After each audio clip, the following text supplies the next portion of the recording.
Good evening, ladies and gentlemen. I, Darshan Bagde, And I, Nishita Desai, on behalf of Deccan Education Society's Institute of Management Development and Research, Pune, warmly welcome you all to Season 3 of Imdr HR Meet, organized in association with OHR and curated by Apohan. It is our privilege to be your host for today's event. today we unite innovators and thought leaders from the world of HR, all coming together with one shared goal: shaping the future of talent, leadership, and evolution of the workplace. This is a gathering of leaders that believes in the power of human resource and swears by its potential. This event is more than just a platform. It's an opportunity to engage, challenge, and inspire one another as we explore what's next for the HR profession. We are absolutely excited to have each one of you here as we embark on this transformative journey of collaboration, learning, and growth.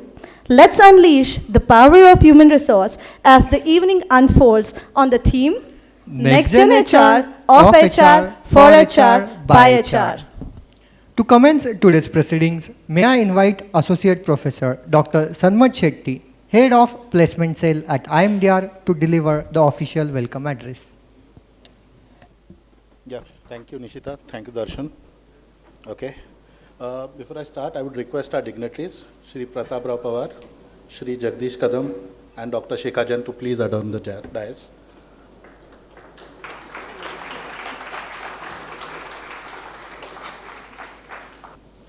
Good evening, everyone. It's my pleasure to welcome esteemed industry stalwarts, senior HR members, and my fellow professionals to IMDR HR Meet 2025. Our theme this year is Next Gen HR, Next Gen of HR, Next Gen for HR, and Next Gen by HR. This powerful message reminds us that the future of HR isn't just about adapting to change, it's about driving it. As we continue to refine our approaches with innovative tools and insights, we must also acknowledge the emerging influence of Gen Z in the workplace. This dynamic generation is reshaping expectations, driving the need for more flexible, inclusive, and purpose-driven environments. Today, as we discuss and explore new strategies, let's embrace both cutting-edge advancement and the fresh perspective that Gen Z brings. Together, we can build an HR function that empowers organizations, supports our people, and lays the foundation for the next generation of leaders. Thank you for joining us on this transformative journey. Let's make the future of HR together. I call upon Nishita and Darshan to take this session forward. Thank you for setting the tone for the event, Dr. Shetty. It is our honor to introduce the esteemed chief guest for today's event, Shri Pratap Rao Pawar sir, Chairman of the Sakal Group. It is with great pleasure that we welcome Shri Pratap Rao Pawarji, a distinguished entrepreneur, philanthropist, and visionary industry leader. His remarkable contributions to business, education, social service, and media have earned him widespread recognition. Shri Pawarji has been honored with prestigious accolades such as the Padma Shri and the Global Pride of Maharashtra Award presented at the British Parliament House of Commons in recognition of his significant impact in these fields. In addition, he was recently awarded the Maharshi Vittal Ramji Shinde Award for his innovative use of media to drive social change. As the chairman of COEP Tech University for 19 years, he played a pivotal role in advancing IT standards and fostering institutional growth. He continues to pioneer the development of AI-driven agricultural solution in collaboration with Oxford University and the Bill and Melinda Gates Foundation. Under his exemplary leadership, Sakal Media Group and the Vikas Printing and Careers Private Limited have undergone extensive modernization, further cementing his influence across industries. His Nashik-based packaging unit Vikas has successfully expanded its global reach with exports to UAE, UK, and Germany. Shri Pratap Rao Pawarji's dedication to innovation, education, and social progress continues to inspire us all. It is truly an honor to have him with us today. We now request Shri Jagdish Kadam Sir, Chairman, Board of Management at IMDR and Trustee and Member of the Council at DS, to kindly felicitate our Chief Guest Shri Pratap Rao Pawarji.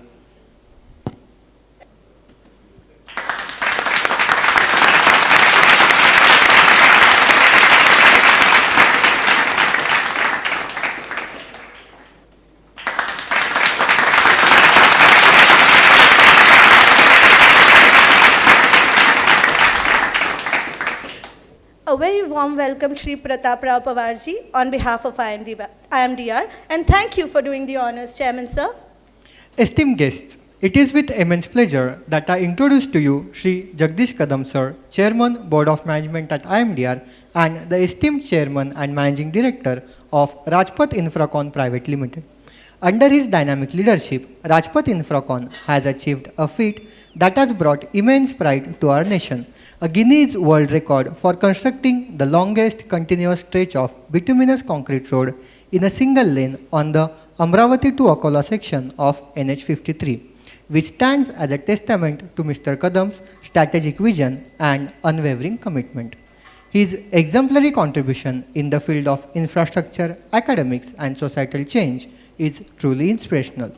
Sir, we are honored to have you with us gracing the event today. We now request Shri Jagdish Kadam Sir to address the galaxy of HR leaders. Respected Chief Guest on dais, Shri Pratap Rao Pawar Sir, guest, esteemed speakers, HR professionals, IMDR staff members, and the students available here. Namaskar. I said Namaskar. And a warm welcome to HR Summit 2025. I am happy to address this gathering of present leaders, experts, and the future leaders into the field of management. As a IMDR, our existence in the field of HR management is more than 50 years. And so, IMDR always believed in bridging the industry and academia. And this event is a step forward to that vision. See, I am not a HR person, I am an engineer, civil engineer. I think I am odd man in on this dais. But see, I love HR management. This is my passion because I work in different fields, sector of the society. Like I am here for two reasons. Because I am someone from IMDR management. And the second reason, I am a great follower of Shri Pratap Pawar sir. His visionary leadership, his values, his thinking. I also works with a project called, which is right now the biggest historical theme park in Asia, called Shiva Srushti, which is on the life scale of Chhatrapati Shivaji Maharaj, which is in Pune. I am also working in the field of agriculture as a chairman of one of the biggest sugar factory, private sugar factory in Maharashtra. I am also on the board of Deccan Education Society, that too in education sector as a trustee. I am into infrastructure development.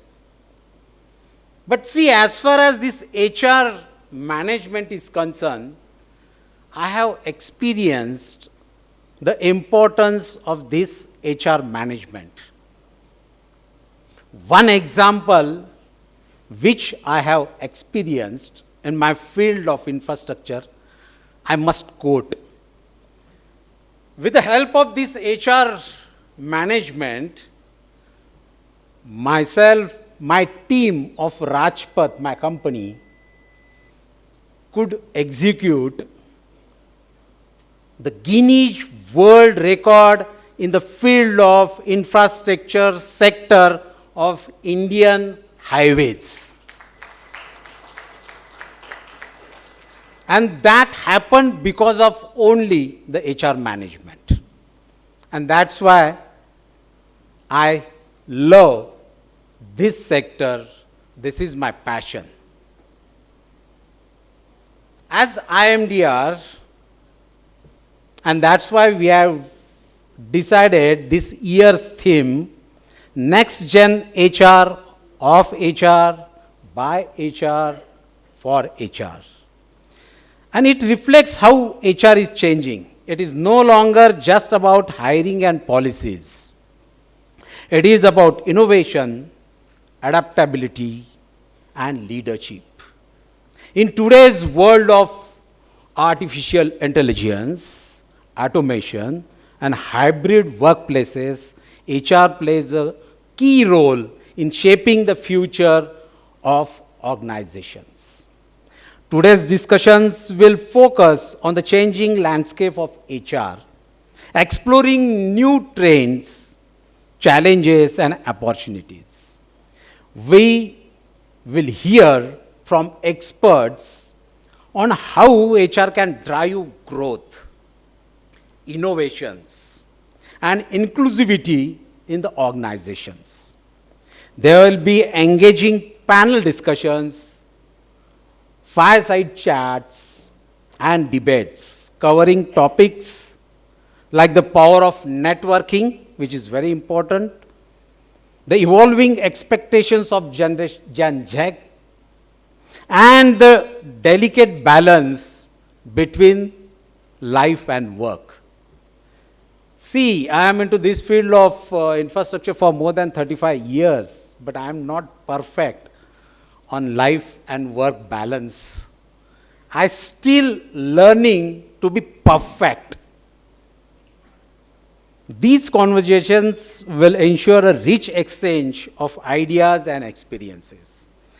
I thank our esteemed guests and speakers available for sharing their time and wisdom for this summit.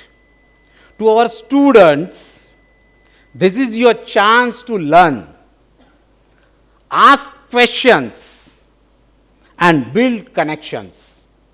Use this platform to gain knowledge that will help shape your future career.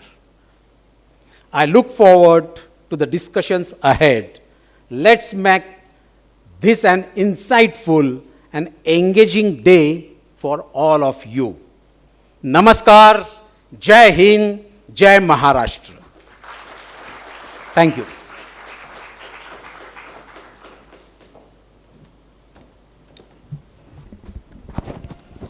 Thank you so much, sir. You surely are a man of many talents, whether it be infrastructure, agriculture, or otherwise. Thank you for sharing with us your insights on how the trajectory of HR is going to be soon more influenced by the influence of artificial intelligence. Thank you for letting our students know that today is their day and your opportunity to make the best out of it. Ladies and gentlemen, the moment we all have been waiting for, the keynote address by our esteemed chief guest, Shri Pratap Rao Pawar sir. His extensive expertise, dynamic leadership, and deep understanding of business and HR transformations are sure to offer us new perspectives on the evolving role of HR in today's fast-changing world. Sir, it is an absolute privilege to have you with us. The stage is all yours.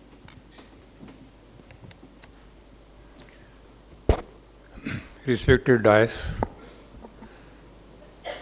and ladies and gentlemen, actually, as your chairman said, he is not from this subject, so am I. It's not my subject. But I'm a businessman, I'm a so-called engineer, which I've forgotten a long time back, and apply whatever the occasions, opportunities which came in my life. Now, I see a lot of youngsters, then experienced people. I want to share a few things which I learned in my life. Probably it could be useful to you, worthwhile to you. See, most important thing to me in any organization, I feel the human resource department is the most important. I'm not praising you just because you are here. I believe into it. I'll give you two simple reasons for that. Who creates the enterprise or institution and who destroys the institution? It's people. So which people you want? Destroyer or creator? Then what kind of atmosphere you create? Creativity or destruction? So this is a very fundamental thing that when you have mission, you are a different person, you are a different country, you are a different society. 2, 3 examples I can give you. South Korea, I was there, destroyed. But they had a mission, we want to be number one or we want to be rich. We want to be productive. So anything which will make it happen, they're willing to do it. You want infrastructure? Okay, I don't have money, I call somebody else, like Mr. Kadam. We bring money, we develop ports, we develop roads, we develop infrastructure, we develop lands, blah, blah, blah, wherein the nation will be productive. And since they were poor people, the only way out for them to sell outside. So it has to be world acceptance product, mission. Same thing China did, same thing Japan did. So when you have mission, you are a different country. When there is war, we are together. In cricket match, we are together. A feeling of nation, feeling of coming together, feeling of togetherness. So when you have that in your institution, you are a different institution. And it's HR who can do that. You have to mold people. I'll give another simple example which I tried in COP, College of Engineering Pune, where I was associated, and also in my hometown Baramati, where I'm also associated with one Vidya Pratishthan, which has about 40,000 students. This one fellow I met was one Mr. Virappan, Marappan, not Virappan. So, where I found a very interesting concept from him. He said, the concept which I'm going to elaborate now, which he told me, excited me. I said, look, this is damn good. And obviously I tried where I was associated in institution like even COP, College of Engineering or Baramati. About almost 400 teachers from middle school division and about 200 professors from academia in or colleges, and also in COP about 40 professors. Now I'll tell you the concept of that person, which you will understand why I was excited, why I gave importance. He said, when the child is born, you're really young, but if there are mothers here, they know the whole devotion for their mother is towards child, is welfare. And that happens till she breathes last. It's nature. Every mother does that. Now, for him, she's cautious to tell him when age of 2, age of 4, age of 6, and then the child goes to the school. Then child is in position of a teacher for 8 hours. And the teacher teaches him or her 2 plus 2 equals 4, history, geography, science, and the child realizes, okay, what she's telling me is correct. So he has 2 people who influence him or her, is the mother and the teacher. You always remember, if good teacher, you'll remember lifelong. Because he was passionate about it. I remember my teachers. Now he thought, jokingly I can tell about my own family, we were a cricket team, 7 brothers, 4 sisters. And my mother handled each child separately. For Sharad Pawar, she will talk different way. For Pratap Pawar, she will talk in different way. For somebody else, she will talk different way. And probably we did something in our life. He thought that if I make teacher as a mother, there are 60 boys and girls in the school or in the class, but each child is different. Even twins, they are different. Born at the same time from to the mother, they are different. But the mother takes care of the child depending upon his nature, her nature, and grooms to best of her ability. So he thought, why not I make a teacher as a mother who will look after those 60 students depending upon his character, her character. I like that concept very much. That's a devotion one teacher can give. So I tried those in Varamati high school teachers and also college teachers and also COP. And I asked them, what is the difference now, you guys, after having the training? They said, it has changed our attitude. We used to go and teach. Today we pour our heart. We teach with passion. So you create good students. That means good society. Technology. Concept. A thought. And that's why when I said when there is a mission, when there is a passion, you are a different person. It is that passion creation you have to create in the organization. And when you do that, you will find it's a different organization. Everywhere it happens that way. So that's the reason I said this is one of the most important department as far as I'm concerned. I'll share some examples how to use your authorities or is all, to me, it's all behavior science. You have to understand humans, people. And you also have to understand how to handle them. At the same time, make them responsible. In all my organization which I worked with, I always empowered people. I hated supervision. You take your own decision. Yeah, once you have understood this project, you are responsible. I trust you. It works much better. In Sakar, in the last 40 years, I had never entered editorial department. I said, this is my framework in which you have to give news, views, etc. As long as you are doing that, I am not going to question you. So I read Sakar in the morning and then ask the editor, why did you do this or why did not you do this? But his freedom till it is printed. I can question him only after it is being printed. So he is more responsible than me because he is accountable. So question is how we handle people, how we make them responsible, how we empower them, and then they are different. Dictating things, it doesn't work well. When the moment you are out, the guy behaves in the same manner which he wants to or she wants to. Just give, since there are many students, I'll give small 2-3 examples which probably will make you understand. When I bought Sakar newspaper, I knew nothing about it. I never entered the premises. I didn't know the watchman to chairman. Now, I could have behaved, I'm a boss, I own the company, I'm pen director.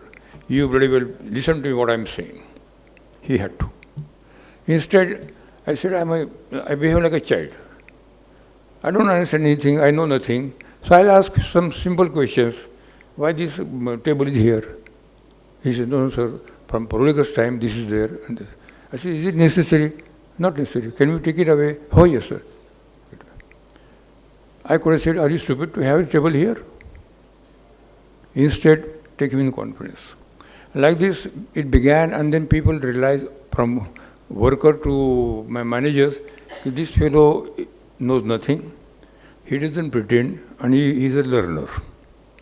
Not knowing my 17 years international experience, working with many charitable trusts or organization, built up the organization, etc., they knew no background. of mine, and they didn't bother about it. Nobody bothered about it. Then, like a child, I used to go any department anytime. 3 o'clock in the morning, 4 o'clock in the morning, on Sunday afternoon, etc., to see what is happening. So, I had that advantage of so-called innocence, because they others thought I know nothing about it, so I can ask any question. And you should not hesitate to ask any question if you don't know or you want to learn, no matter who you are. One simple incident, I remember that time we used to have photographs, films processing, and then used to print in, that photo will be printed in Sakar. That was everywhere. So I entered that department and I said, I just want to see what you do.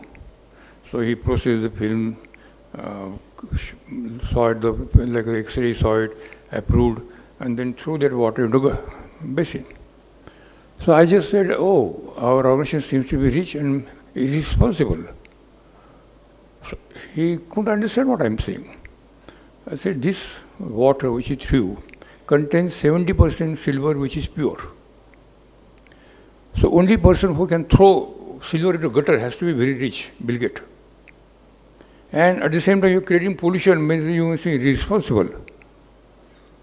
Then I taught him that this water, if you sold to this ornament makers, etc., we made 20 lakhs rupees a year out of that water. Now I could have hired him. Question is, have you made him understand? Then every drop of that water he would store and the people will sell it. Another small example which sometimes people find it interesting. As I was walking in the evening around 8 o'clock, they have this 25 kg containers of ink, and there is a gutter where the ink is stored, and then the printing starts with that ink. So I was watching it. I found he called the tin, took away the ink, filled the gutter, and then he used to throw it like this, bring the new one. So I said, how can ink be consumed so fast? Common sense. So I went and saw it.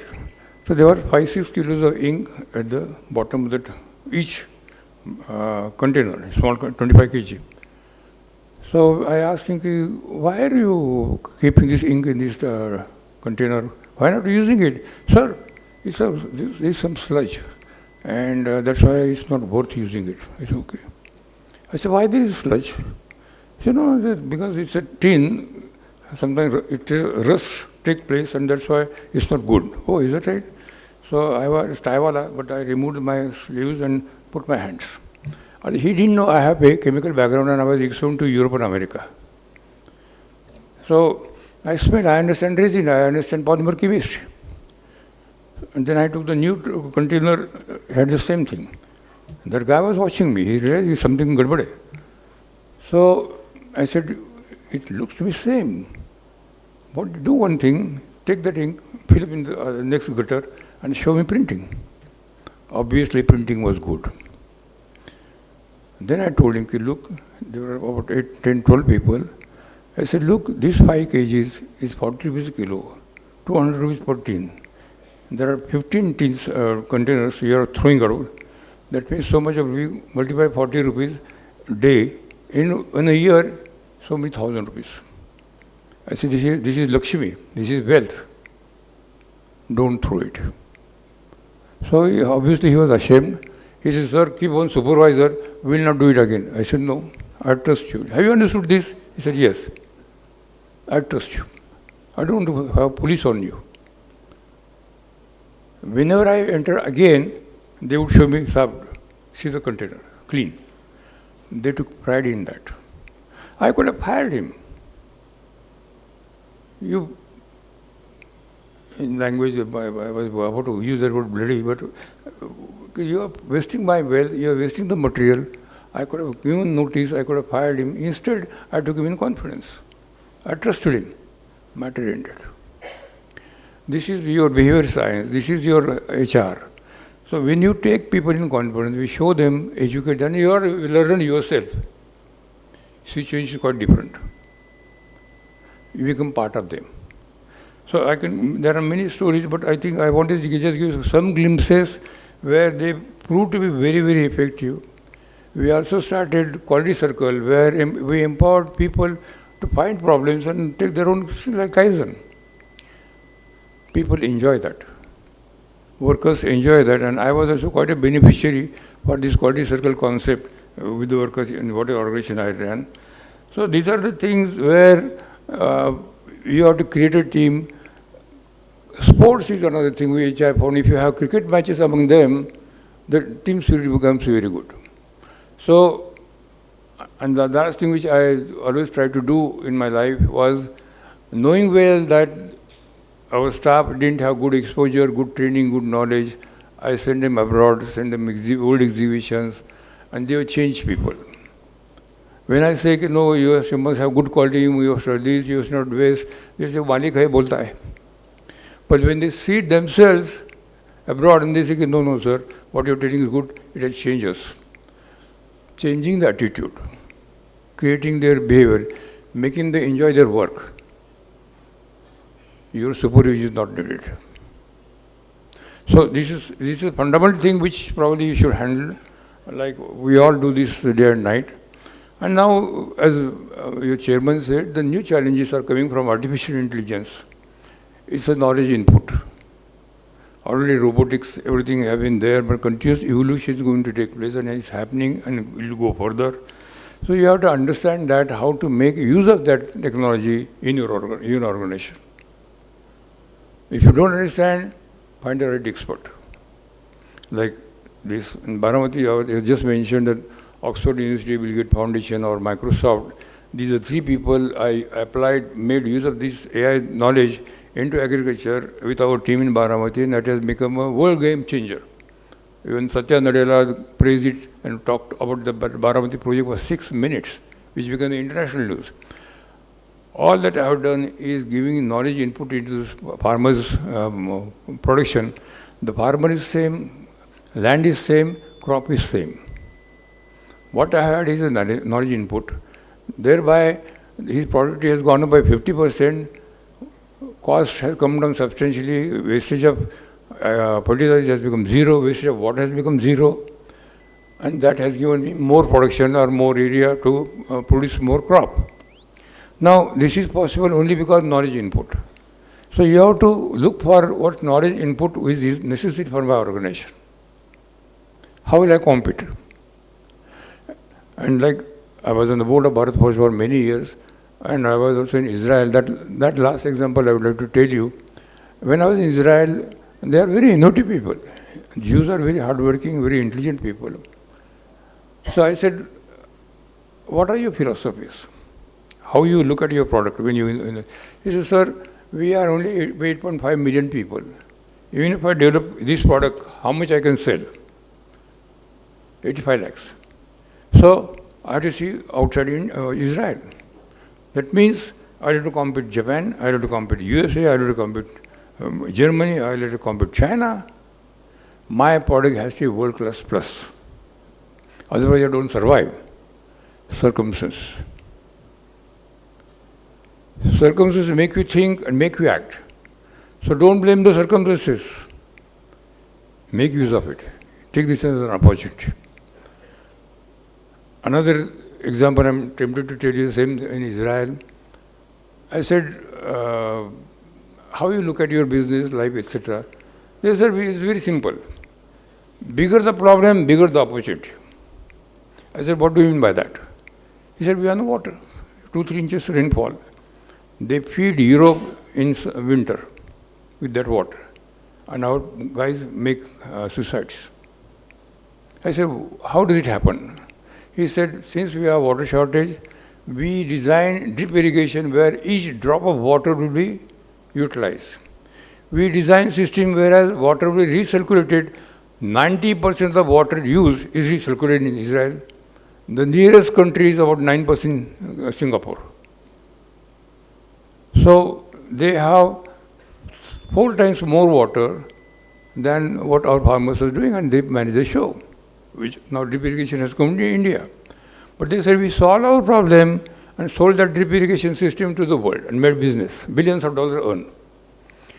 Number one.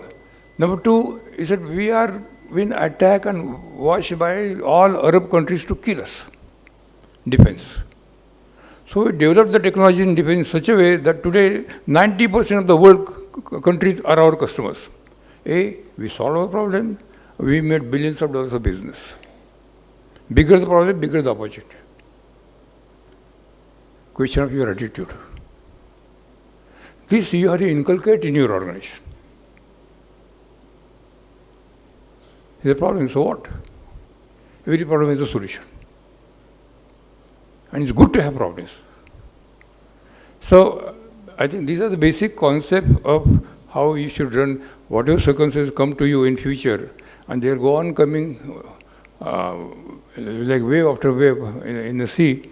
So look at this as a creativity, look at this as an opportunity, look at this as a how you can improve.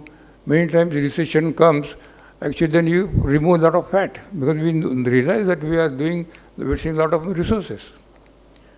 So all this in continuous assessment of our organization, compare with what's happening in the world, compare how can improve and can be world class plus. And these are companies right in Pune and Bharat Forge, I can tell you, it's a company which makes world class plus product. With all Indian design, Indian scientific people, no collaboration. If it is possible here in Pune, it should be possible all over the country. People are the same. So this is something I would like to tell you. And another thing which probably is important to training to the staff is always very important. Give them opportunity, give them material, make them learn, and you will find the effects of your organization. So this is how you build up the organization. I think this is what I would like to share my experiences with you, and I hope you get some direction or some message. Whatever the situation today and tomorrow, you have to mold yourself and see that you succeed. So, thank you very much for this.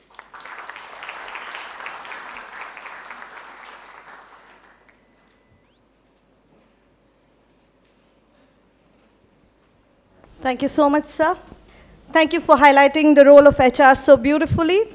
We absolutely agree that people do have the power to make or break organizations and even nations.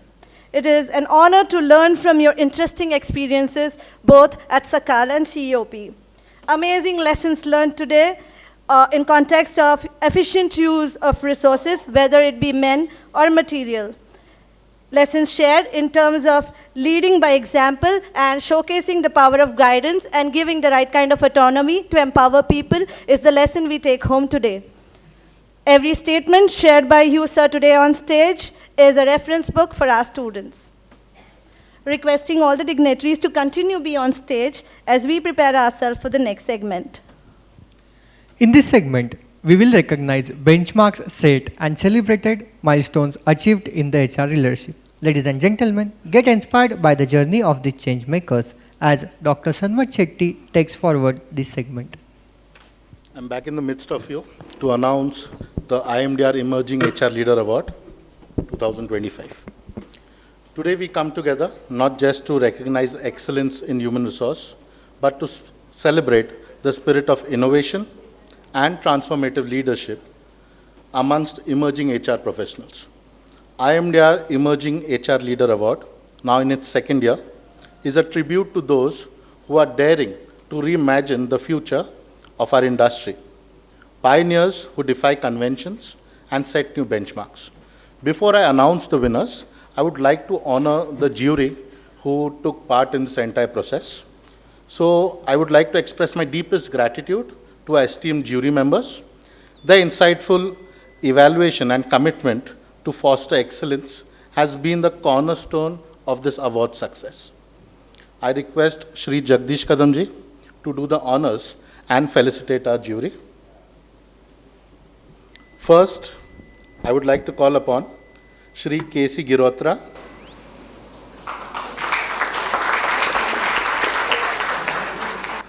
He is an independent management consultant with 40 years experience in transformative roles in Tata Motors and Walchand Nagar industry.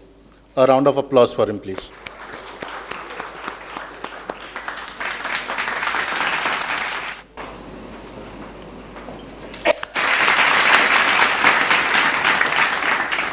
Next, I would like to call upon stage Ms. Anjali Patil. Round of applause, please. She has 3 decades of experience driving brand and corporate communication. She has been associated with companies like BNP Paribas, Fidelity, and Morgan Stanley.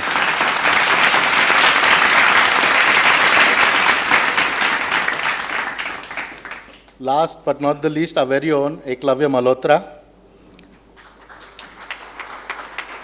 He's a seasoned management consultant with over 15 years of experience in strategy consulting. Currently is associated with Apohan Management Consultants.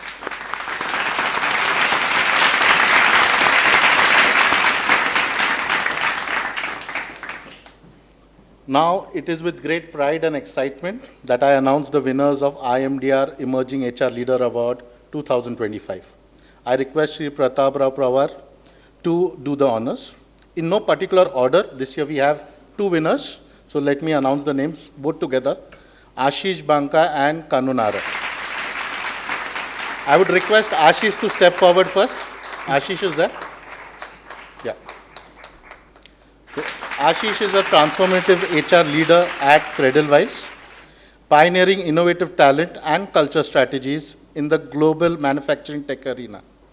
With a rich background spanning global MNCs and agile startup, he has built high-performing teams and enhanced operation efficiencies across continents. He is an advocate for diversity, equity, and inclusion. Ashish has led initiatives that create inclusive and dynamic work environments. His visionary leadership and commitment to scalable HR solutions make him a truly deserving recipient of IMDR HR Emerging Leader Award. The next, Kanu Narang, I would like to call her on stage. She leads the talent and OD function at Sterlite Technologies. She seamlessly integrates HR partnering with Center of Excellence. We are proud to tell she's an alumni of IMDR. She designs and executes robust talent strategies across acquisition, development, performance management, and engagement, closely aligning with business objectives. Her visionary leadership in digital-first HR transformation makes her a truly deserving recipient of the IMDR HR Leading Award. Thank you all for being here, for your commitment to excellence. Let's give us a round of applause for both the winners and the jury. I hand over the session back to Nishita and Darshan. Yeah, we can settle in the crowd, please. Thank you so much, Chairman, sir. Thank you so much, Pratap Rao Pawarji, for doing the honors. Congratulations to the winners, and a big thank you to the change agents who contested for this award. Ladies and gentlemen, kindly note we are moving a bit different from the table program. We shall have the panel discussion taking place first, followed by the face-off. With that, prepare yourself for an enriching panel discussion, shedding light on Gen Z, myth versus reality. Ladies and gentlemen, put your hands together in welcoming our esteemed panel on stage. Rashi Anand Mulayal, Sanjay Korate, Sugandha Taneja, and Saurav Roy. May I please request you all to join us on stage. Ladies and gentlemen, a round of applause for our guests, please. We are honored to welcome Rashi Anand Mulayal, CHRO partner at KFW, the CHRO Bridge. Rashi's expertise in connecting HR practices with business strategy has helped organizations bridge gaps and achieve sustainable growth. She will be moderating this panel and will guide us through the stimulating discussion. I would like to invite Dr. Sonali Khurjekar to extend a warm felicitation to Ms. Rashi.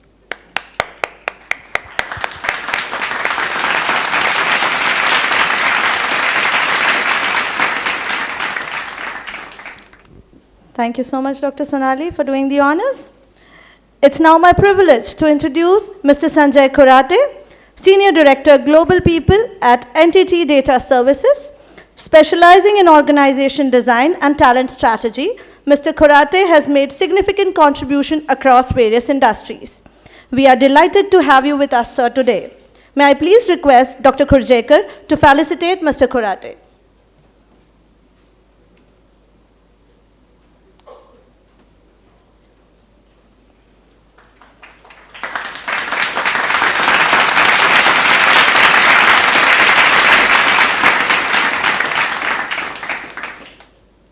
Thank you, Dr. Sonali.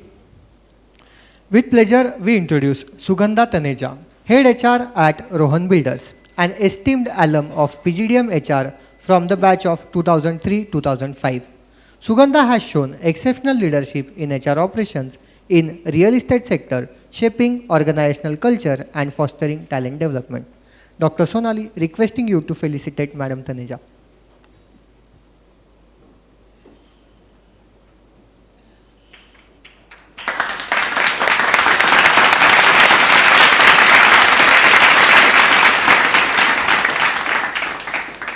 With that, it's time to welcome another stalwart, Mr. Saurav Roy, Head of Talent Acquisition at Poonawalla FinCorp. Saurav has played a critical role in driving Poonawalla FinCorp's talent acquisition strategy.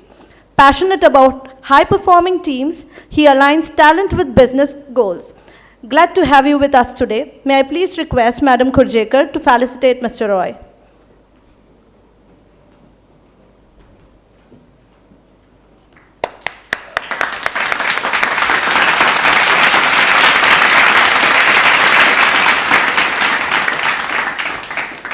Thank you, Dr. Sonali, for doing the honors. As we witness the rise of Gen Z in the workforce, it's essential to churn fact from fiction.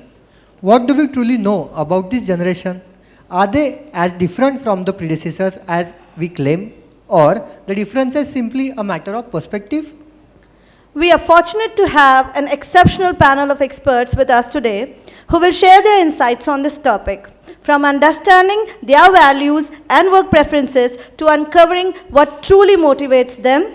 This session promises to offer valuable takeaways for all of us. Let's dive in and explore the myths and realities behind Gen Z in the modern workplace. Over to you, stalwarts. Okay, am I audible? Yeah? Can somebody just raise their hand? Okay, am I audible at the back? Okay, okay. Before we even begin, just with your show of hands, can we know how many Gen Z is here in this room? Okay, why the hesitation? It's okay. You can wave. Yeah, it's good to see you all. Great, so this is a lot about you, but also not so much about you, and you'll know how. It's great to be on this panel and with amazing co-panelists, and I'm really looking forward to these discussions as well. What we are going to do is, we'll take a few minutes each to talk a little bit about the topic, and then we're going to examine and explore a few myths and possible realities around Gen Z that we keep hearing about, right, in our respective work lives. I'll begin with something that happened just some time back, okay, just a couple of months back. I was in my cabin and, amidst a really important discussion when an SOS, a very urgent, call came in from one of my leaders, yeah? And he was really, very agitated. And I was trying to understand, okay, what really happened? Very unlike him. Usually he was not like that. So I just took that call. I had to step outside and I had to take that call. And he said, Rashi, you will not believe, I have a release coming in 3 months, okay? And two of my, the ones who are actually handling them, two of them, they want 4 weeks leave to scale a mountain. They want to go climb a mountain. And at that moment, I just paused and I said, okay, Rakesh, I'm coming down to your place. Let's talk about it, okay? Don't react. Don't say yes, no, we'll talk about it, okay? So that is how life is, not one boring day in the life of HR. So those of you all aspiring to come into the corporate, well, not one single boring day, okay? Generation is really a cohort of, people who share collective traits. They've gone through similar shared experiences. They've gone through similar socioeconomic situations, which is why they tend to have similarities. Having said that, and by the way, there's a whole generational theory which I right now will not get into. But there's another school of thought which says, all this generation, etc., is really nothing. What a Gen Z faces today is what a Gen Y faced in 2008, 2010 time frame. Okay, so there are these schools of thought as well, right? But as we go further, we will talk a little bit more about it. Let's maybe just do a round robin and, quickly understand views and thoughts from our panel, yeah? So do we begin with you? Yeah. Let's start with you, Sanjay. Thanks for putting me on the block. Again, as Rashi rightly said, I do not want to get into the theory part of it, more of experience sharing from the industry I am in. I'm into the IT industry, been there for about 19 odd years. So if you look at, the audience that I'm talking about, mostly millennials and then, the Gen Z is coming in. I think that's the population that I get to interact with, and some of the example that, Rashi shared, I think those keep coming in day out. Obviously there is what I call as maybe a learning, unlearning phase for us as HR leaders, when we deal with millennials and Gen Zs. So if I would look at it more like a iceberg model, if I may say, we tend to look at these so-called ad hoc behaviors, if I may say, like somebody wanting to scale the mountain. But we also need to understand, what's below the surface. So if I look at this specific generation, it's a complex environment that they have been into.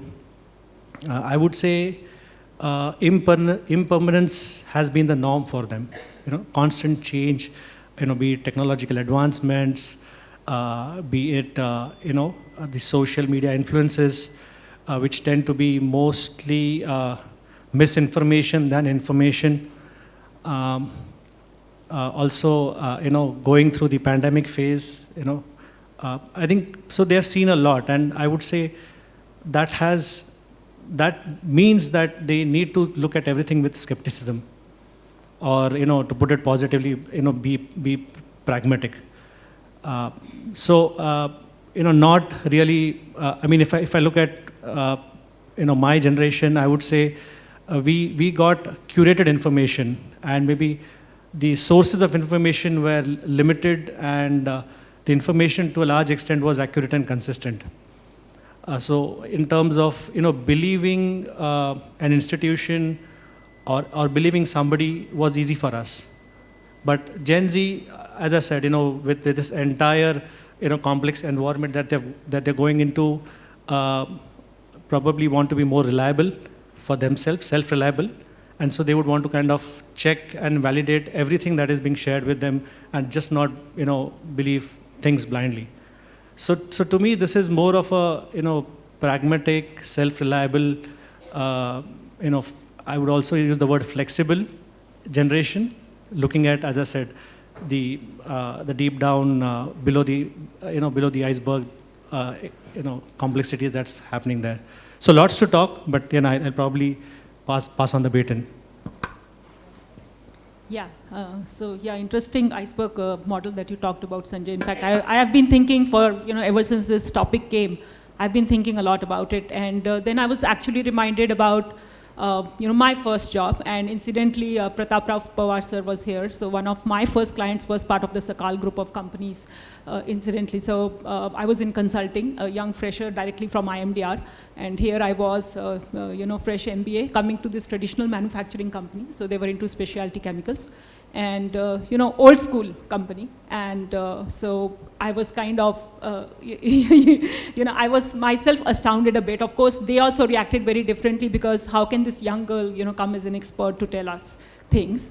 And when, I was asking questions, I was asking them, okay, so, this is your department, so, how do you interact cross-functionally? Because I was working on job descriptions, so, what are the trainings that you do and on? And so, I was like, okay, they work 9 to 5, they are knowledgeable, they are committed, but, they just refuse to look out of the box. Any new idea, the first, reaction is resistance. And, so that was my first, I would say, exposure to something which I now call it like a generational conflict. So, we might be talking about Gen Z here, but I think this is something which has been going on. So, like you mentioned, I don't think it's anything new because generations keep changing. So, maybe earlier the generations were maybe 20 years, 15 years. Now, I think we are talking about, I think, mid-90s to 2010 when we talk about Gen Z, but I think the rate of change is going so high that we might be having generational changes after every 5 years as well, right? So I think what is important is we understand this change like we do in all the cases, like, whatever, whether it was COVID or any tectonic changes that are happening in this VUCA environment of ours. Similarly, I think it's more about just trying to comprehend what are we talking about when we talk about this cohort of people. And see, when we talk about cohort, there are a lot of, when, we are trying to ascribe certain words to them. You might call it flexible, they like work-life balance, they believe that, pragmatism or whatever. But of course, there is differentiation within the cohort. So you will find that, within a region, within a particular class, within a particular, gender or caste, there will be always, variations. But still, because, there are certain patterns that we can see in this generation, we are talking about those trends. What is very important to understand that whenever any generation comes, there are a lot of socio-political, economic, cultural factors that actually influence them. Because when I think iPhone was launched in 1997 so this generation, of course, was born, with internet.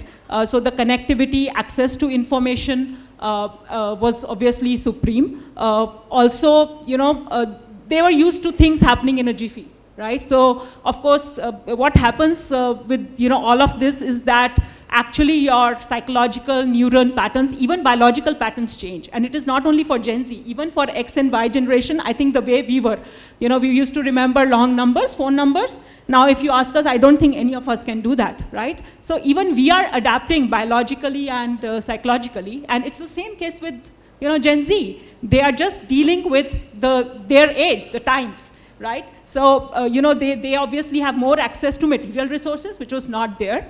So for us, having a career, having a certain bank balance, having, your own flat was a paramount thing. This particular generation, already has access to so many things, so it is not that critical for them, right? So the priorities change, and that's something that we definitely need to be mindful of. Okay, so as HR people, as organizations, I think because today, if you look at the management, it is mostly Gen X or Gen Y, which is leading organizations, so they're looking at it from their point of view. Okay, as more and more Gen Z come into the work organization, step into the decision-making space, we are going to see the workspace is changing to actually cater to a lot of these things, and that's what we need to be ready for. So I think a lot of the panel, discussion that we're going to have will center around some of these topics as to how we can actually be geared up better. Thanks, Sugandha. Let's hear Saurav. Sure. Thank you so much to the IMDR team for inviting me for this discussion on Gen Z, myths and realities. I am Saurav Roy, and I come from Poonawalla FinCorp. I lead the talent acquisition there. I am really not a man of few words. I have to talk a lot as a part of my job. So while I'll talk as a part of the discussion, few things that I could relate while interacting with my Gen Z colleagues, reading about some of these interesting incidents. One thing that comes across is the clarity that Gen Z has about what they want to do and especially what they don't want to do. So that comes across very strongly. Second thing, they have very high expectations about themselves, from their managers, from their organizations, and which is, I feel, in a very right space. As long as you are doing a job well, it's great to have expectations, and it's important for the managers now to live up to those expectations and deliver. And I feel that, it's just that it's not just the we adapting to Gen Z adapting to us. So looking forward to this discussion and much more coming up. Thanks. I think these are some really interesting takes. Okay, so let's get on with some of the myths that we keep hearing, okay? And this is essentially from workplaces, from academia, from also a lot of research that has happened in this topic. It's a hot favorite topic, let's say. So first is for you, Sugandha, okay? And essentially in the scheme of, work attitudes and orientations and arrangements around those, right? We heard some of us talk about the fact that Gen Zs prefer a flexible work arrangement, okay? And sometimes even work from home. They also want more. There's a lot of entitlement that is perceived for them. And also they rely on a lot of digital technology to make their lives easier, okay? And because of which they may sometimes even lack basic technological skills at work, or even personal skills skills at work. What's your take on this, Sugandha? Yeah, so I think what is very important for us to understand is how does this generation look at work itself, okay? Again, to make a comparison, like, for us, like, professional careers were very important. I think right from our childhood, we were kind of, told, oh, you better, become financially independent in a successful career, mostly doctors and engineers, or, mostly it was limited to that, right? But now I think because there is already a certain, like I said, access to material resources, which is there, this particular generation has the freedom to say that, job is just a part of life. So it is not that, I need to kind of alter my life priorities just to fit in the job. And that's something which, I personally feel, I think is a refreshing change, okay? Because again, I'm sure all of you are aware in the news, contradictory to the Gen Z coming in, we are hearing things about 90 hours and 70 hours, 90 hours, and now 120 hours thanks to Elon Musk, right?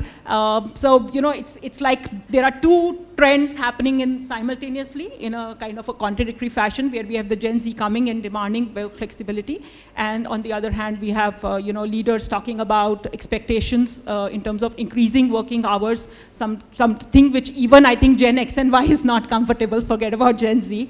Yeah. So I think what we need to kind of understand that organizations have traditionally been, and the word human resource means that humans were a resource. Yeah, they have been looked as a resource. That means that it's an input to the overall process.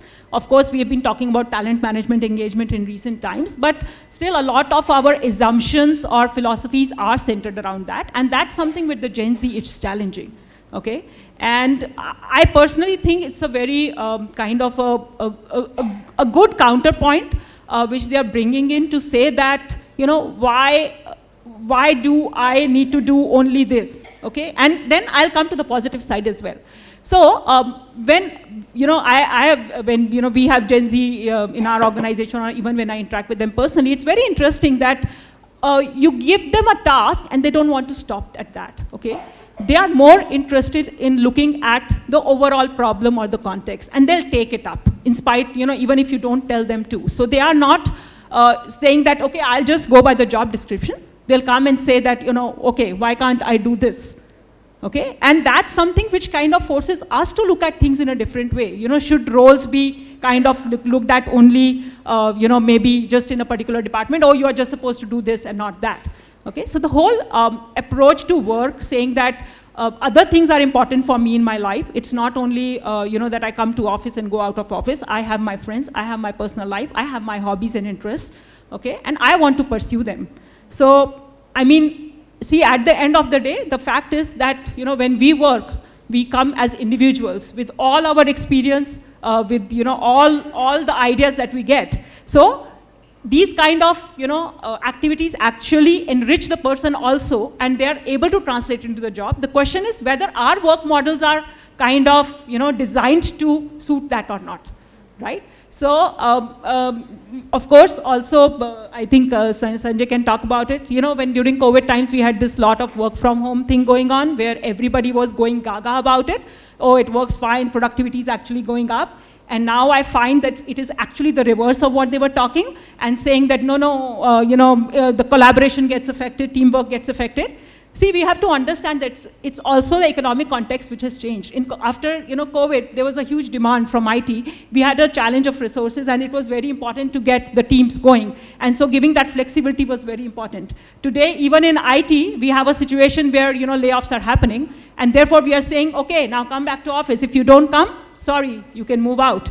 So, I think we all take things at a very surface level, and just going 2 layers down the thing, we can actually understand what is happening. Okay, so the same work from home model today goes out of the window, right? So I think there has to be a balance, okay? Because, I prefer work from office. It keeps my personal and professional boundaries separate. It gives me peace of mind when I go home. I need not, get into the, phone calls and laptop all the time, because it can be, draining. But I think it's for every person to figure out what works for them, and how can we actually create kind of teams or, design work to kind of factor that in. Of course, it is challenging, because see, I come from construction space, which I myself am telling you is just not amenable to these kind of things, okay? Work at the project site is minimum 12 to 14 hours, okay? There is no laxity on that. Okay, and so even when we hire young engineers and we have to sensitize to them about it, it's not easy. They have to come and work Sundays as well. So it's not that Gen Z friendly. I still work 6 days a week. Okay, so yes, but at the same time, we keep sensitizing our management, our leaders, saying that no, you need to start thinking about how to manage your young workforce, because they are not going to go the linear way. Okay, so just because see, there is a girl in our organization who told me very clearly that, yes, I'm quitting, I don't have a job in hand, but I'm okay with it. Okay, I'm going to pursue something else, and then, when I get something, I'll be back to work. And, we would get flabbergasted, oh my God, how you're taking a break with nothing, And we would give advice, I would say that, okay, that's fine, you figure out your financial compulsions all, but you can't force anybody to work. That's a primary thing. I think, again, PGP sir mentioned it, that if you are passionate about something, if you are driven, you don't need any supervision, and that's how it works. The accountability has to come from within. And I can tell you, Gen Z does take accountability. I've seen young people being very responsible, being very creative in many ways, which, we don't anticipate that. So, even with all the tech stuff, they are our go-to people, because of the fact that they can work across multiple sources. I think their way of accessing information, processing it is much faster. So I think we just have to start looking at how to tap these strengths, and then looking at also how to, again, design our policies, design our, departments, functions, roles, to see that, we cater to them. Because I don't think we can't expect the generation to change, and I don't think we should do that. I think we should look at the positives, and we should start adapting to it. Pretty interesting take there, Sugandha. Anything you want to add, Saurabh, Sanjay, anything you want to add to this? I think she was pretty exhaustive on, we can continue with the other topic. Yeah. We good? Yeah. Okay. Great. The next myth then is for you, Sanjay, okay? This is in the space of work-life balance. We constantly hear that Gen Z, and I think this came up as well, right? They focus a lot on work-life balance, and much more than the previous generations, right? Having said that, they're usually very stressed and find it sometimes difficult to manage stress. And there are some figures around this from the latest McKinsey report that was published. Gen Z, through the social media influence, have a lot of reported negative mental health, concerns, as high as a 25%, 27% for Z, and the others like Y, etc., 19 and below. It's a fairly big thing. So Anything that you would say around the myth that we hear that they focus a lot on work-life balance, they're very stressed. Having said that, it's also said that they're very goal-oriented, right? And much more aware than their previous generations. So what is your take on that? Yeah, so maybe I'll just draw from where Sugandha left, because I think we touched upon the work-life balance as a topic. So even I think we need to understand the shifts. I mean, I believe that most of the Gen Z folks come with some kind of a safety net, to start with. I mean, probably if I have to talk about equity, they probably are already 2 steps ahead compared to maybe the previous generations. Again, these are all generalized statements, so take it with a pound of salt. But if you look at the earlier generations, probably the goal or the focus was more of job security. So when we talked about work, talk about 9 to 5, talk about processes, talk about the way you need to work. So everything was largely documented, process driven, and even if it was boring, and people worked. There might be avenues like maybe family, friends, or your colleagues where you could went out, but people still persisted and continued to work. Maybe long tenures in an organization. If you look at the Gen Z space, as I said, they do come with a safety net. So back of the mind, job security is honestly not the first focus. I think the shift I see is more about I would say job satisfaction. So in terms of how does whatever I'm doing now help me in career advancement? How whatever I'm doing now helps me upskilling, getting to the next best opportunity. So rather than maybe sticking to a function or sticking to an organization, Gen Zs would prefer to be into what I call as the right space or the right skill set, and keep kind of making their journey. So as organizations, if we are also equally agile, equally nimble to understand how Gen Zs look at career advancements and maybe provide them a similar platform, be it around, as I said, cross trainings, upskillings, mentoring. I think they would probably want to continue in your organization. So to the point of the McKinsey report, I don't know whether I'm quoting the same one or otherwise, but I also read that given a choice, 77% of the Gen Zs would prefer hybrid models or models of remote working and maybe in between. So flexibility is definitely something that the Gen Z organization Gen Z generation is looking at. Again, as I said, that people were probably bored but still continue to work, and there was also probably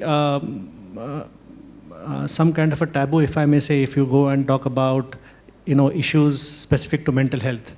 If you talk about depressions, panic attacks, anxiety, I think we never heard about that at a professional space. As I said, maybe within guarded circles like friends and close families, possibly.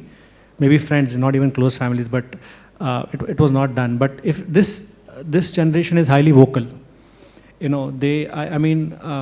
I do get mails, I do get connects where employees talk about burnt out on a project, or I'm doing the same thing, need a change, working here with a boss is giving me panic attacks, and just not about voicing, but they also want to take action about it. Either they will probably reach out to a counselor or any kind of employee assistance help. So I see a difference where when I say health, both physical and mental health is of prime importance to Gen Z, and they would want to take action ASAP to kind of act upon it. So when you say mental health, again, I think generations, everybody had challenges when it came to mental health.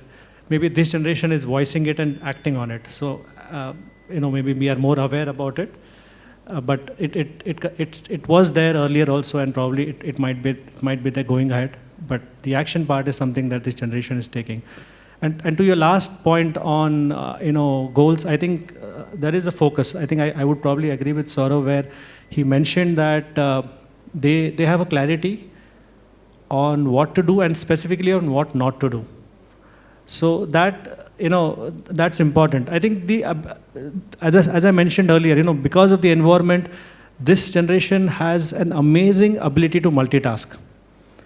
So when you talk about coming to office or engaging into meetings or a 9 to 5, they find a little bit of discomfort because they can possibly do multiple things.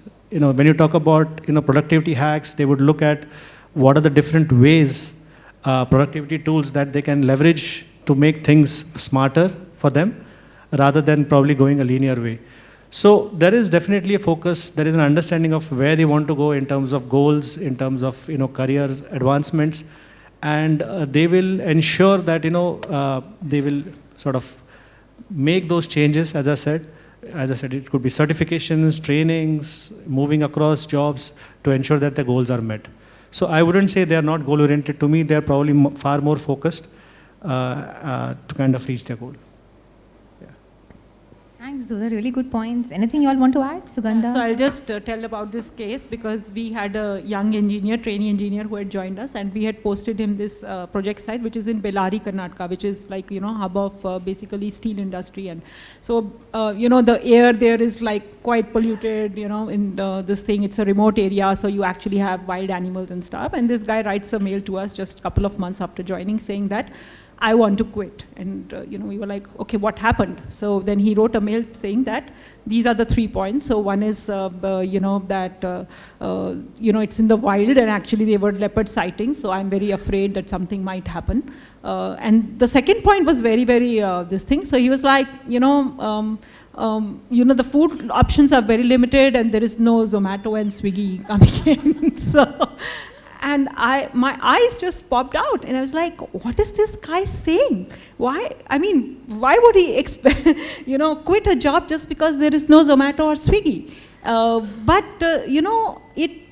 Later on, once I kind of rationalized, spoke to a few other trainees and also for him, because he had never moved out of the city, he was used to these conveniences.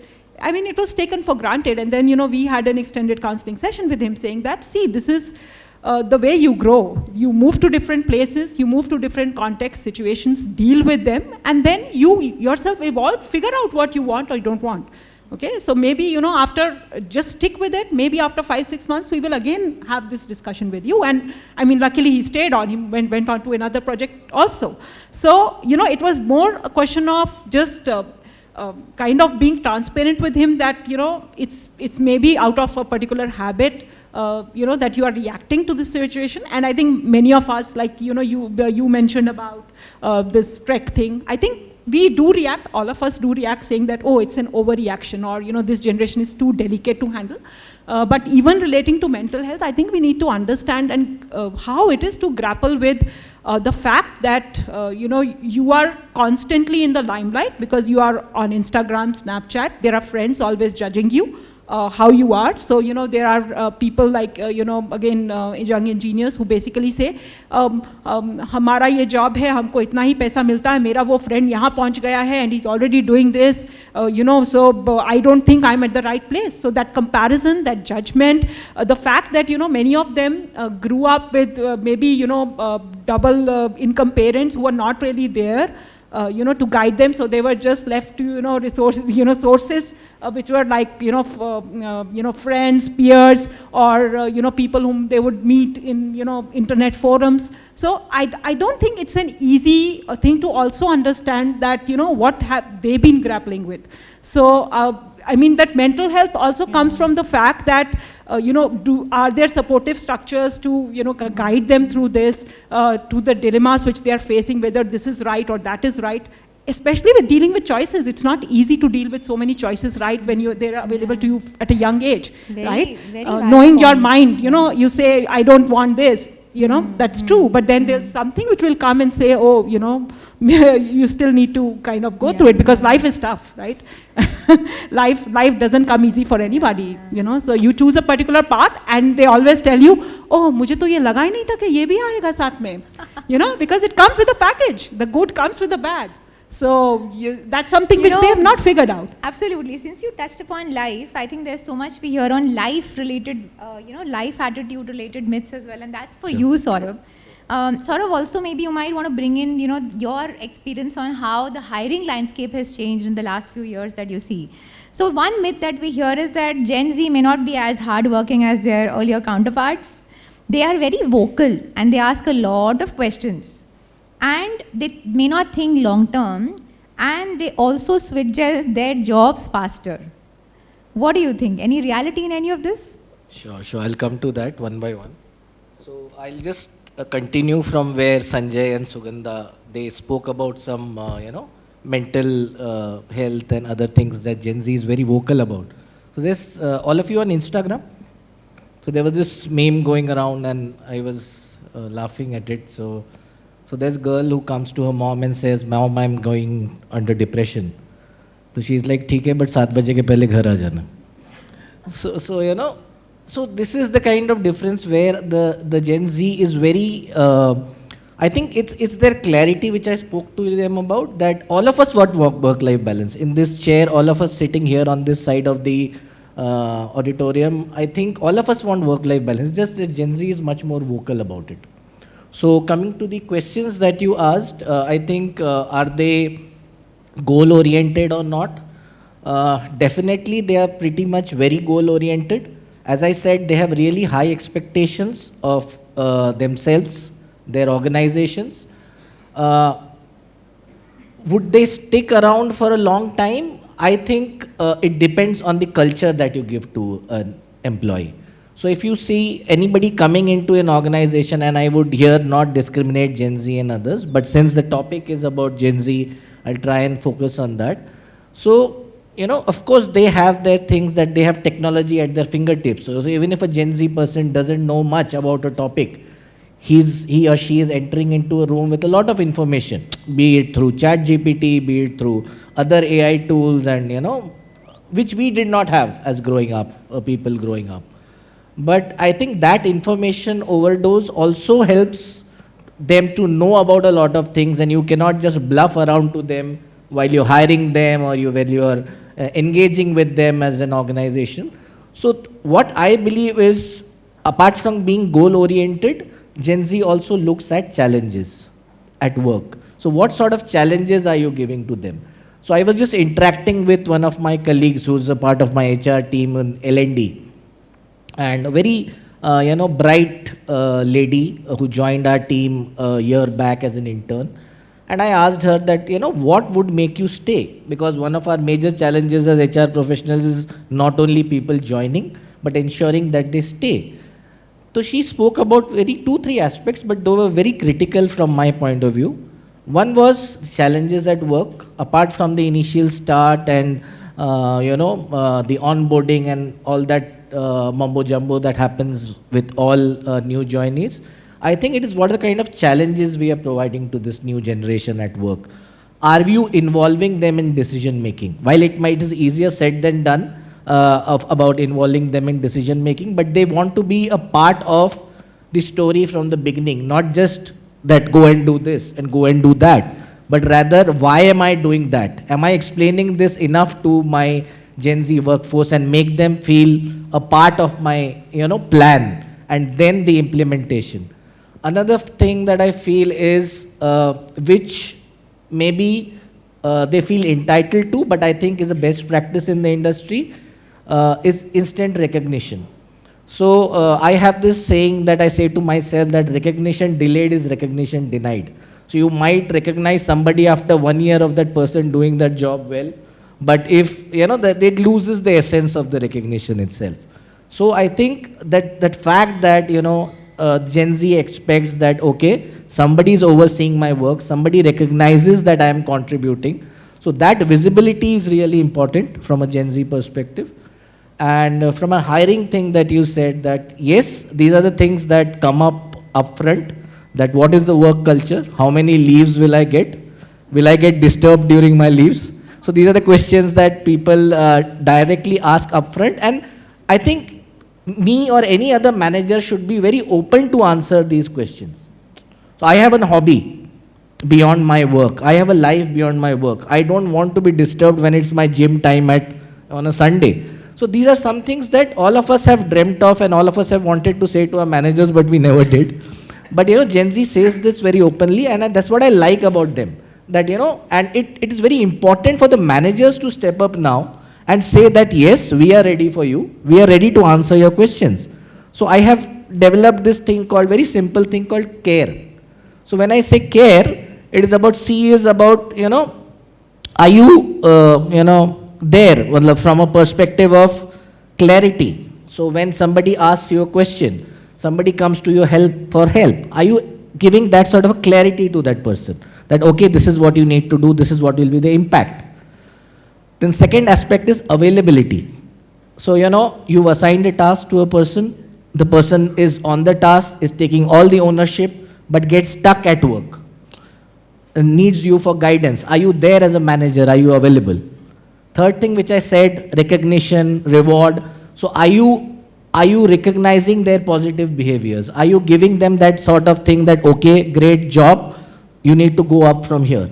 And the last part is engagement. So when I say engagement, it's not the song and dance that we know about engagement. Engagement begins from hygiene. Engagement begins from, hygiene factors at the workplace, your basic salary, your emoluments, your learning opportunities that you get the job. So, salary and all is just like a threshold. So it's like, okay, I have offered this much of salary. If it's competitive, I don't think people will jump for salaries. But, these are the factors that a person gets, the challenges in the job, the opportunities for growth. I think Gen Z, like any other generation, will stick. The threshold, yes, has come down. If you're talking about 5 years earlier, it's 2 or less here. But can you keep that person motivated to work for you for 2 years? Am I giving the right challenges, the right opportunities for them to work for the 2 years? And then for them to say that, okay, this is the company that I want to work for, this is the culture that I signed up for, and I want to grow along with this organization. I think this is what Gen Z is all about. Very, very well said. Thanks, Saurav. I can actually sense a lot of people wanting to ask questions, especially right there at the back, the ones, the Gen Zs that we have here. But having said that, maybe let's go back to the audience for any questions, yeah? I would request someone to help with the mic or maybe just ask out. So, yeah. Questions to the panel, please.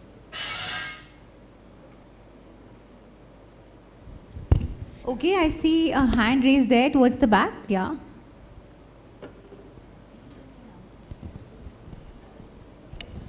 Hello, panel. My question to you is... Ma'am, would you just stand up, please, yes, so we could... Sorry. Yeah, thank you. Okay. So, my question to all of you is why requesting leave or work-life flexibility often perceived as lack of dedication or commitment towards the work, or you are not hard enough or hard working enough, it is perceived as that. Very good question. Does somebody want to take this? Yeah, Saurav. So thanks for coming up with this question. I think if the organization is going in the right direction, the intent is more about the possible processes that you set in and the outcomes that you come out with, right? So it's the result and the process that you do to get into that result. If the outcome is there, so if you work 4 days or 5 days, ideally that should not be a problem. Most of the organizations that are growing ahead and growing really fast, they need to adapt to this culture where it is more outcome oriented rather than 9 hour. I can waste 3 hours in a 9 hour day shift, 9 hour shift. So, and if it's about work from home, if my manager doesn't believe that I can work from home and do sleep from home, I can also, do that kind of whiling away in my office. Just that I'll be sitting at my desk and, scrolling through my phone. But I think the thing should be more outcome oriented. It's important for managers and organizations to understand this. And yes, of course, work-life balance is, or asking for those kind of balance is never a wrong thing to do. Can I add to this, Rashi? Oh yeah, sorry, go on. Yeah. You were saying something? I was just adding two Yeah, quick go ahead. cents. See, there is a lot of context that the previous cultural context that the previous generation comes with. Okay, which is why a few companies, like one of the companies that I worked with in the past, has come up within the whole DEI banner, right? Diversity, equity, inclusion. There's this whole piece around multi-generational diversity that is being picked up, which is really understanding that everybody comes from a context and there's nothing right or wrong. So this actually helps bring in and normalize the whole piece on not working late, and hence does not mean I'm not committed. Yeah, so anything you want to add? Yeah, I think just want to add on what Rashi said, like culture, there is no right, wrong. So there are two sides of the coin here. One obviously talks about outcomes are important, and how you do it is not really so important. Now, when we talk about coming to office, or when we talk about a particular time frame, there could be two things to it. One, is the intention to micromanage, or two, is the intention to collaborate, have some brainstorming, sort of have some ThinkPad kind of sessions happening. So you need to understand what is the intention, or what is the purpose of getting people to office. If it's the latter, then I think it does make sense. To put it in a very simple context, as a team, I'm sitting in a boat. If all of us row in the same direction, then we are going towards a common goal. But you as individual contributors might be working remotely and kind of wading in the other direction. You are putting your efforts, but it's not really towards the team goal or the org goal. So at times, you'll have to have a blend between when you decide to do. Remote work is where a task is clearly kind of chalked out, kind of put on paper, and that you can work there, and deliver your work packet. But where there is a need for you to sort of build on something, collaborate, I think then probably coming to office might make sense. Yeah, I think nature of work is, the nature of job or work that you're doing is super important. So I'll give you an example. Coming from the construction company, if you are at a project site, work from home is not an option because you are actually building a physical structure. Manufacturing, you are on the shop floor, you are actually producing a product. Work from home is not an option unless you are just into the MIS or analytics space, or maybe designing something. So when you ask this question, it has to have a context to it. You need to understand what is the nature of your role, whether it does get impacted. So I don't think any manager would be right to say, if you just ask for flexibility and they say, oh, you are not dedicated, I don't think that's the right interpretation. If there are other factors which are contributing to it in terms of reflecting whether there is lack of dedication, then that's something as an evidence that you can have a discussion on. Secondly, when you ask this question to your manager, I think you also need to be open-minded about understanding his or her point of view from where they're coming. Because at the end of the day, every manager is accountable for certain results. And if they have kind of planned certain things, of course you can give your 2 bits about it, about challenging certain assumptions and suggesting different ways of working, but also get into this discussion with an open mind. So just taking this question, I think a request to all the Gen Z's people is that just what you want to do, what you like to do. At the same time, like I said, the good comes with the bad. It's an inherent part of it. Learn to enjoy the process. Don't prejudge it. I think what happens is, again, अरे तेरे को तो 6 दिन काम करना पड़ता है, अरे मेरे यहाँ तो ये मिलता है, वो मिलता है. Rather than get into that kind of a comparison, look at what makes sense for you. Okay? Are you enjoying the work, what you're doing, the responsibility you are getting, the team with which you are interacting with? Does it fit into your overall long-term goal of what you want to do, where you want to head? Okay, is it building on your skills and knowledge? So I think if you answer this question for yourself, you will be much better off, even if there will be some kind of things which you don't agree with, मेरे को एक दिन ही work from home मिलता है, या मुझे सुबह 9 बजे लॉग इन करना पड़ता है, मुझे थोड़ा मेरा जिम का टाइमिंग चेंज करना पड़ा है. So I think flexibility, if you are demanding it, also learn to be a little bit flexible. It's a two-way process. I think that understanding goes a long way in building a two-way relationship between the team member and the organization. Yeah, I think, I don't know how much, I don't think we may have time for one more question, but if there are questions, happy to discuss it outside. I think as a panel, we've tried to look at some of the myths that we keep hearing. Okay, there's one more. Okay, let's take this last question then. Yes, over Thank to you. you so much for taking this question. I come from an organization where 3 generations work together. And so the leaders are from, say, millennials, and the new incoming force is Gen Z. So as HR leaders who probably are facing the same challenges as our organization, what would be your advice for managing a workforce with different generations working together, clashing together, and achieving together? Yeah? Thank you. Saurav, would you want to take that, or anybody else in the panel? Anybody? I think Yeah. one of the things that I can suggest, recommend, or other 2 things. One is what I would say cross-pollination. So like, for example, in my organization, we have solution architects, experienced 20 years, 25 years, into technology, aligned or partnered with, the new Gen Z hires, with an intention that the Gen Zs bring in the creativity, the out-of-the-box thinking, while the technical expertise comes from the solution architect. So, getting them together on the same plane, you might come up with something that is, an innovation, something that's different to the market. The second thing is, again, I would say reverse mentoring. So, we have talked about mentoring where we expect somebody experienced to mentor us, the junior folks. Why don't we attempt reverse mentoring also? As I said, it also calls for learning, unlearning to happen. But if the leaders are open to that, I think that could itself be a completely different learning. Like, I have 2 Gen Zs back home, and I get a lot of I would say insights, a lot of ways to manage things better. My daughter tells me, Baba, hey, productivity tool try kar tu, tuझं project management azun bara hoil.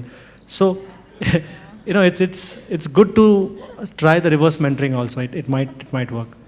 I think listening is the key, and I think I just give just last Yeah. example. So I think we all know Ratan Tata, who passed away recently, and then Shantanu Naidu.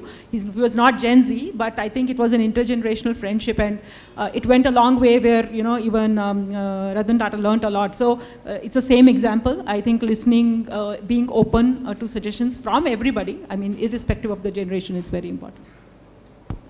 I'll just finish saying that, as you said, reverse mentoring, listening. I think communication is the key. Get them into a room, let them talk to each other and convince each other. And I think that's the way to go ahead. Thank you. Well said.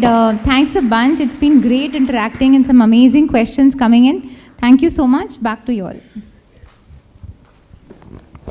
Thank you, panel, for busting that bubble on myths and realities facing Gen Z. To our students, the industry does understand you all, and positively so with your plus and minuses, so we all must make the best out of it. Thank you to our fantastic panelists for that engaging and insightful discussion on Gen Z myth versus reality. The perspectives shared today have certainly given us much to reflect on regarding this dynamic generation and their impact on the workplace. Thank you so much.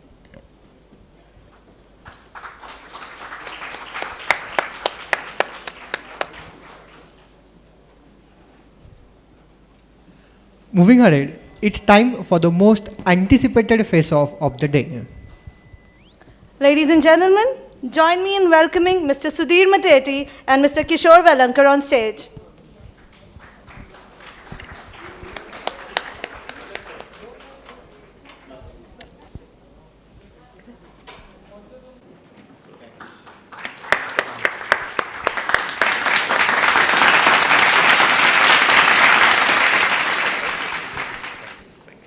Thank you, Dr. Shetty. With immense joy, we welcome Kishore Velankar, CHRO at Panchashil Realty.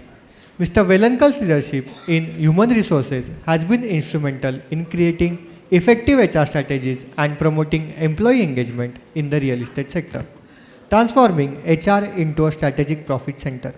A very warm welcome to you, sir. May I please request Dr. Shetty to welcome Mr. Kishore Velankar.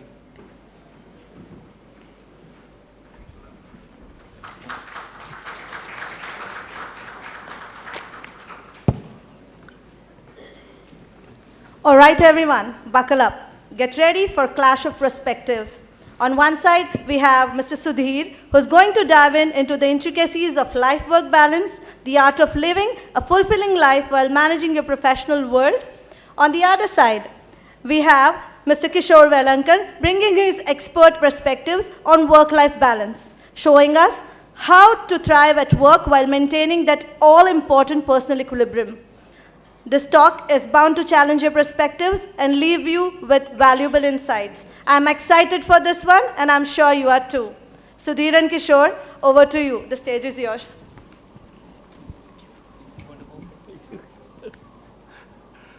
Okay.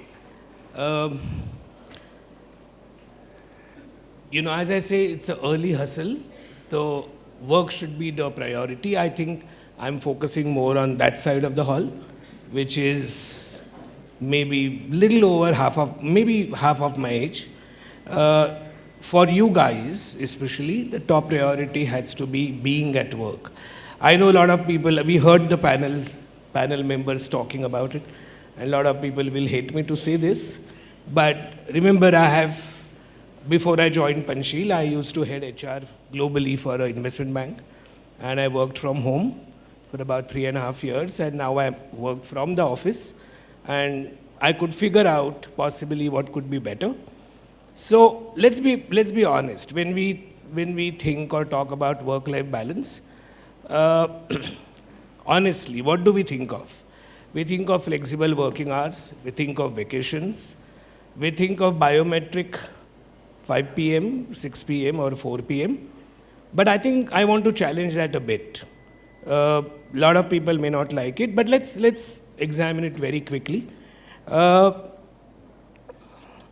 Right now, the age that you are at, or the stage that you are at, work should be at your center stage.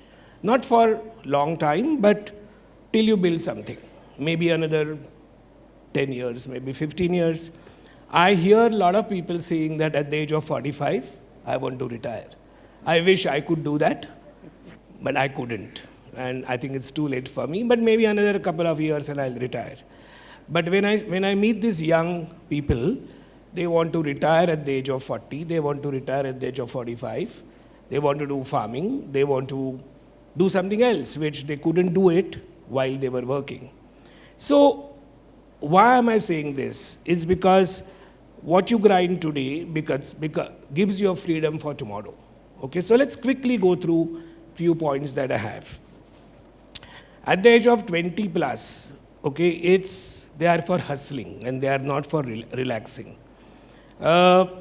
If you see most of the successful professionals or entrepreneurs or leaders, they didn't get there by relaxing in their 20s. They put in long working hours, they took challenges, they went that extra mile. You cannot expect a 6-figure salary or leadership roles or work-life balance later if you don't put in the early effort today. Secondly, learning curve is brutal. It's tough, but according to me, it pays off. I heard somebody saying that in your first 5 to 10 years of your career are high-speed crash course. I think these are the years, this is the period that you need to put in your best, and preferably being at work. At this age, okay, the kind of energy that you have,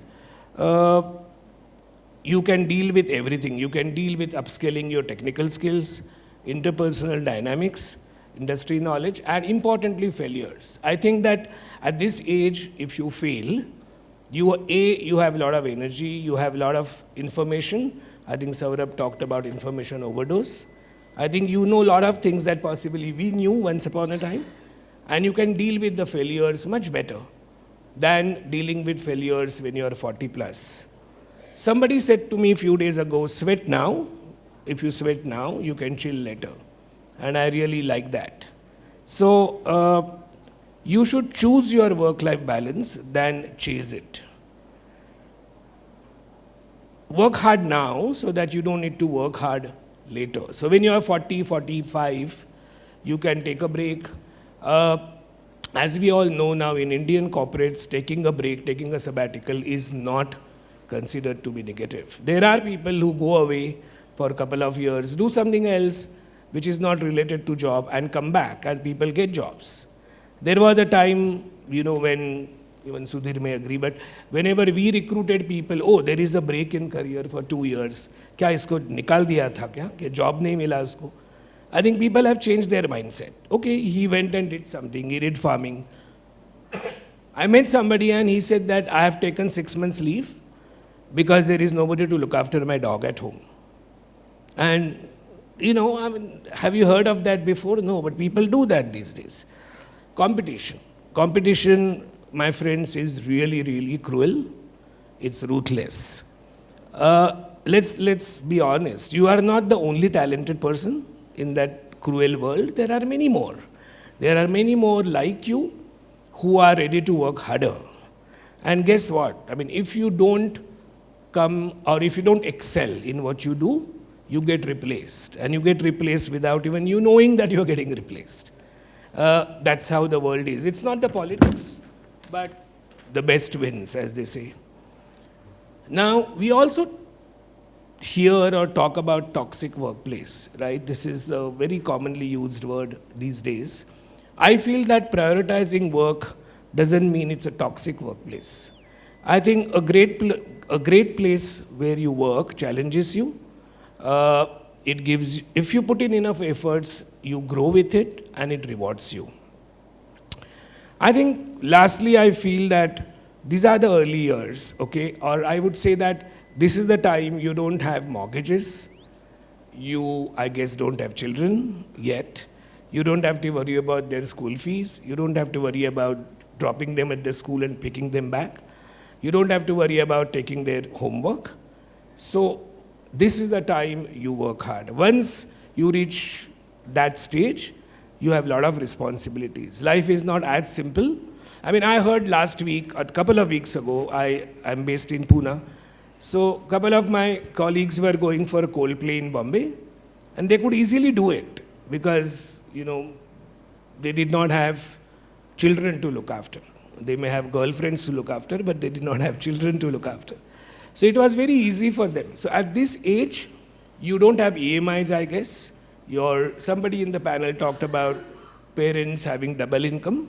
So I would say that unless you want to, you don't have to, have a house EMI at this age. So this is the time, I guess, the best time to put in a lot of efforts. I guess these are my thoughts, and I'm sure we will take questions later. Sudhir? Yes, wonderful thoughts. I thought you're speaking my thoughts.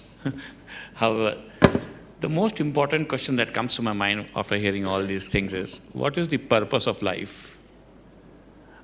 Is life meant to work?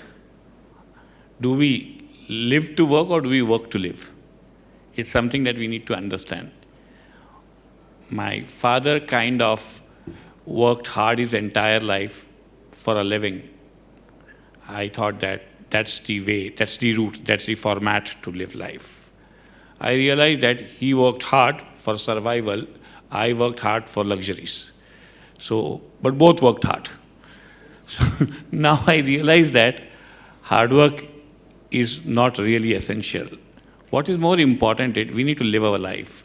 The objective of life is to live peacefully, to be happy. Now the definition of happy is misunderstood. Most people understand pleasure as happiness.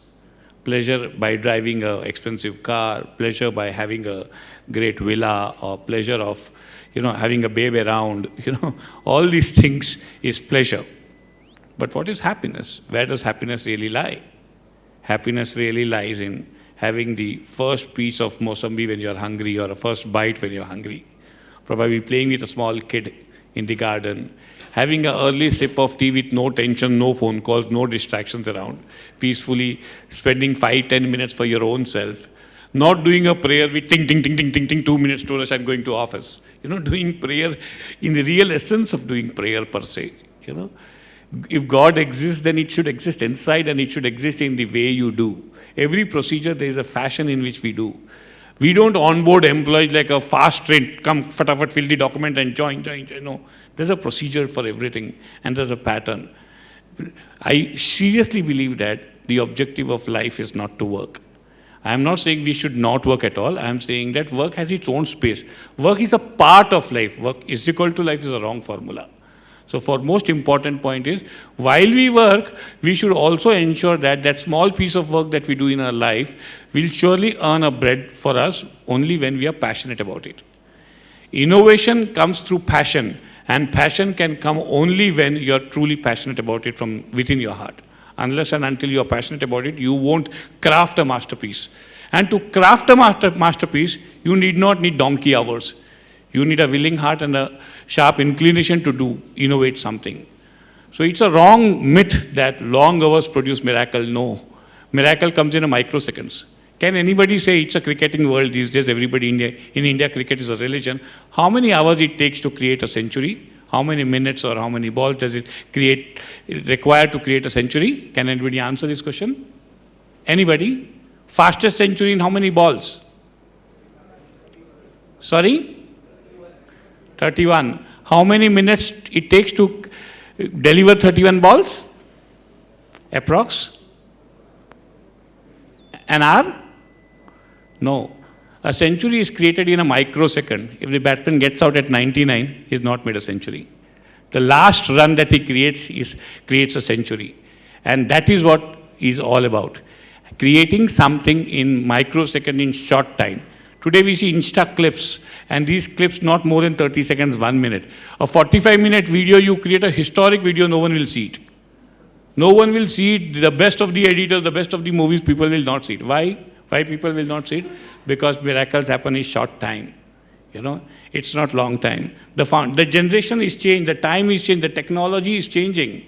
And if we still stick to the old philosophy that work, work, work, otherwise you can't become a manager, you can't become a leader. Leaders are not by experience. Leaders are people who think above the normal level. Whether they have 5 years experience, 2 years experience, even an intern can be a leader. I challenge that an intern can be a wonderful leader, far better leader than anybody else here in this room. If he or she has a capacity to think beyond the limits, has a capacity to think out of the box, and has the decorum or the courteousness to take over this role. So it's all about the way we think. How many of us have a daily habit of having a morning sip of tea, and how many of us peacefully drink that sip of tea? No, we drink a sip of tea as if it's too hot. We like hot tea, but we can't manage this hot tea. So many times I hear my wife saying that, "Jaldi pankha bada kar do, chai jaldi thanda ho jaye, kaam pe bhagna hai."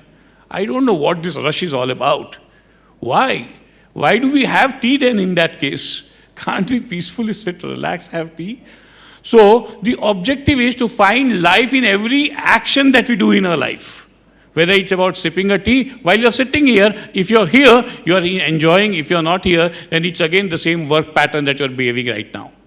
So it's important to be in it wherever you are at the moment and live that moment. Living every moment is the fundamental, and all those artists, crafters, and all those masterpiece creators are the ones who lived that moment while they did it. So workaholic is a wrong format. Living that life in an artistic fashion, thinking it from a different perspective is the format. And if that space it, I'm sure, and increments, long tenures, all the short stints, all resume looking aspect from the HR perspective is gone into the dustbin, all those olden myths. Gone. It is what skills you bring on table, are you available? The body engine, my colleague who works with me, her body language is evening type programmed. I'm an early riser. I go to office early morning and she is barely in sleep in the early morning. She can't manage herself early morning. So her body clock is different. So it's ability for us to adapt to different body clocks, different time zones, different working pattern, and in different formats also. It's not necessary that we need to be in a room to discuss a meeting. We can be anywhere in the globe to discuss a meeting. Pandemic has taught us well, correct? Pandemic has taught us extremely innovative ways to communicate and do business. So what if someone wants to go to a gym at 10 o'clock in the morning? It's nothing weird. Good, he goes to 10 o'clock, to gym at 10 o'clock in the morning. At least some cars on the roads are less. Thank God. Correct? So it's important to understand that people live life happily. And happiness is the core objective. Work is not the core objective. Yes, work is a small part of life. I'll once again re-emphasize. And we all must ensure that that small portion of work should be crafted well with creativity and thoughtfulness while considering the practical aspects of life. And money. Most people think that I work for money and I want to make a lot of money. And all those people who make a lot of money don't know what to do with that lot of money. Hoarding is a universal bad habit that all of us have. Hoarding clothes, hoarding books, hoarding money, hoarding everything. You know, if you have large money, you will have a fleet of cars. I don't know how many cars you need to go to office at a time. I don't understand the logic fundamental. But yes, we all hoard. So if we get out of this hoarding habit and if we be a little minimalist in life, and understand what it is. I thank generation, the Gen Zs, for the wonderful thoughts they bring on table. Whenever I look at the Gen Zs, I am amazed. I learn from them every day. The way they think, I am amazing. It's really amazing. They want to work when they want to work. It's okay. What if the office is shut down? I am working. That's all. I want to have a coffee and I want to have a coffee, whatever flavor of coffee, whatever pattern of coffee, whether it is Starbucks or whatever. I want to have this. They are so specific in nature. Isn't it amazing? I wonder why I didn't do all these years, why I was so non-specific. It took me probably 27 years to understand that I should have been specific earlier. You know, if I would have been specific, I would have probably reached a better milestone from where I am today. So thank you, young Gen Zs, and I really appreciate that you have to be specific, you have to be creative. I believe that work little, produce more, be more creative, and please live your life, whether it's going to gym, doing prayers, having a wonderful evening talk, short talk, whatever it is. Living life happily is the mantra of life. Working like a donkey is not the mantra of life. That's all from my end. Thank you, friends.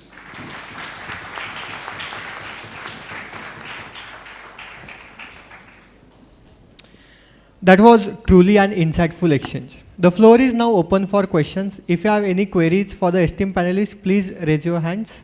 We will have the microphone at your place. Okay. Hello. Yeah.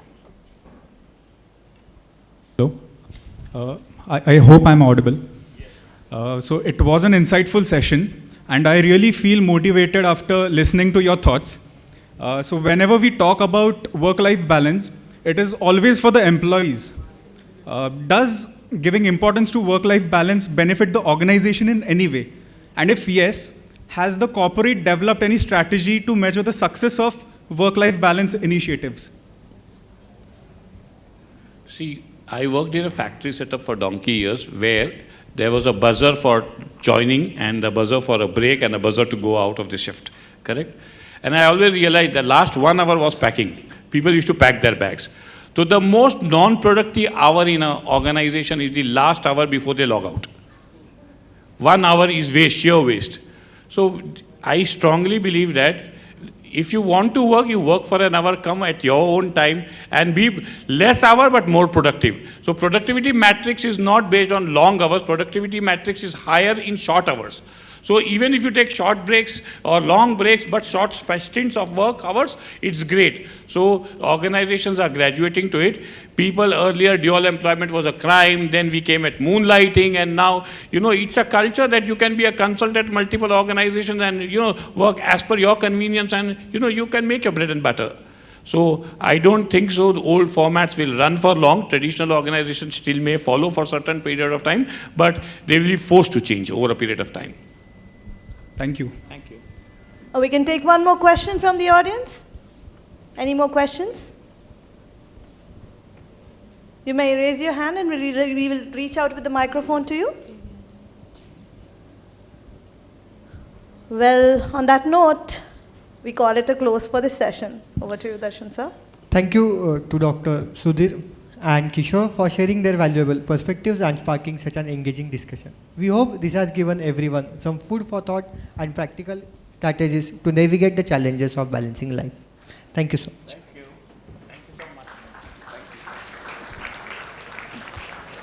Ladies and gentlemen, after such a thought-provoking and enriching session, it's time for a well-deserved break.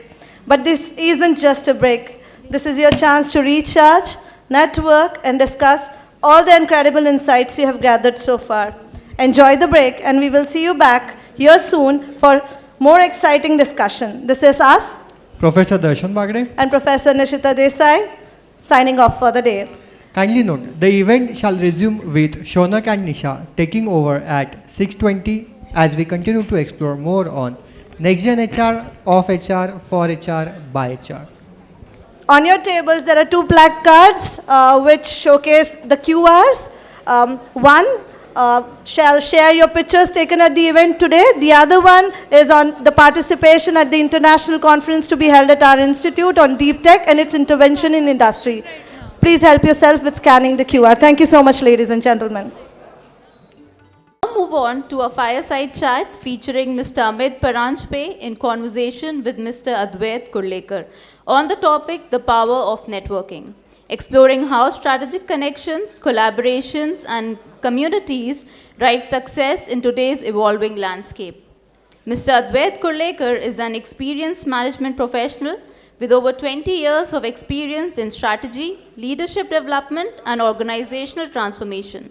Please join me in welcoming Mr. Advait Kurlekar, who will be moderating today's fireside chat. Sir, can we please have you on stage? As the CEO of Apohan Management Consultant, he helps businesses align their strategies with operational goals to achieve sustainable growth. Sir's dedication to excellence and leadership development has made him a trusted advisor across industries. I now invite Dr. Suraj Kamble to felicitate Mr. Advait Kurlekar. Can we please have a huge round of applause?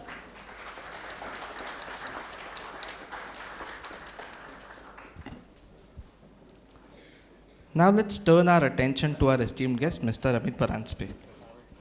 It's a distinct honor to welcome Mr. Paranjpe, a seasoned technology entrepreneur with over 30 years of experience spanning software, manufacturing, consulting, and public policy.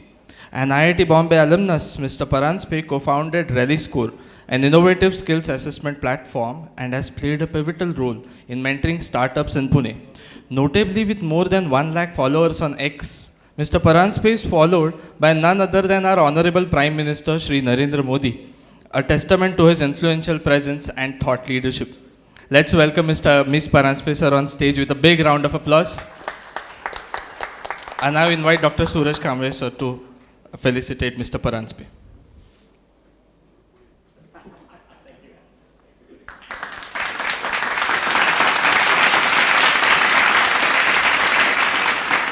Thank you, Dr. Suraj, for doing the honors.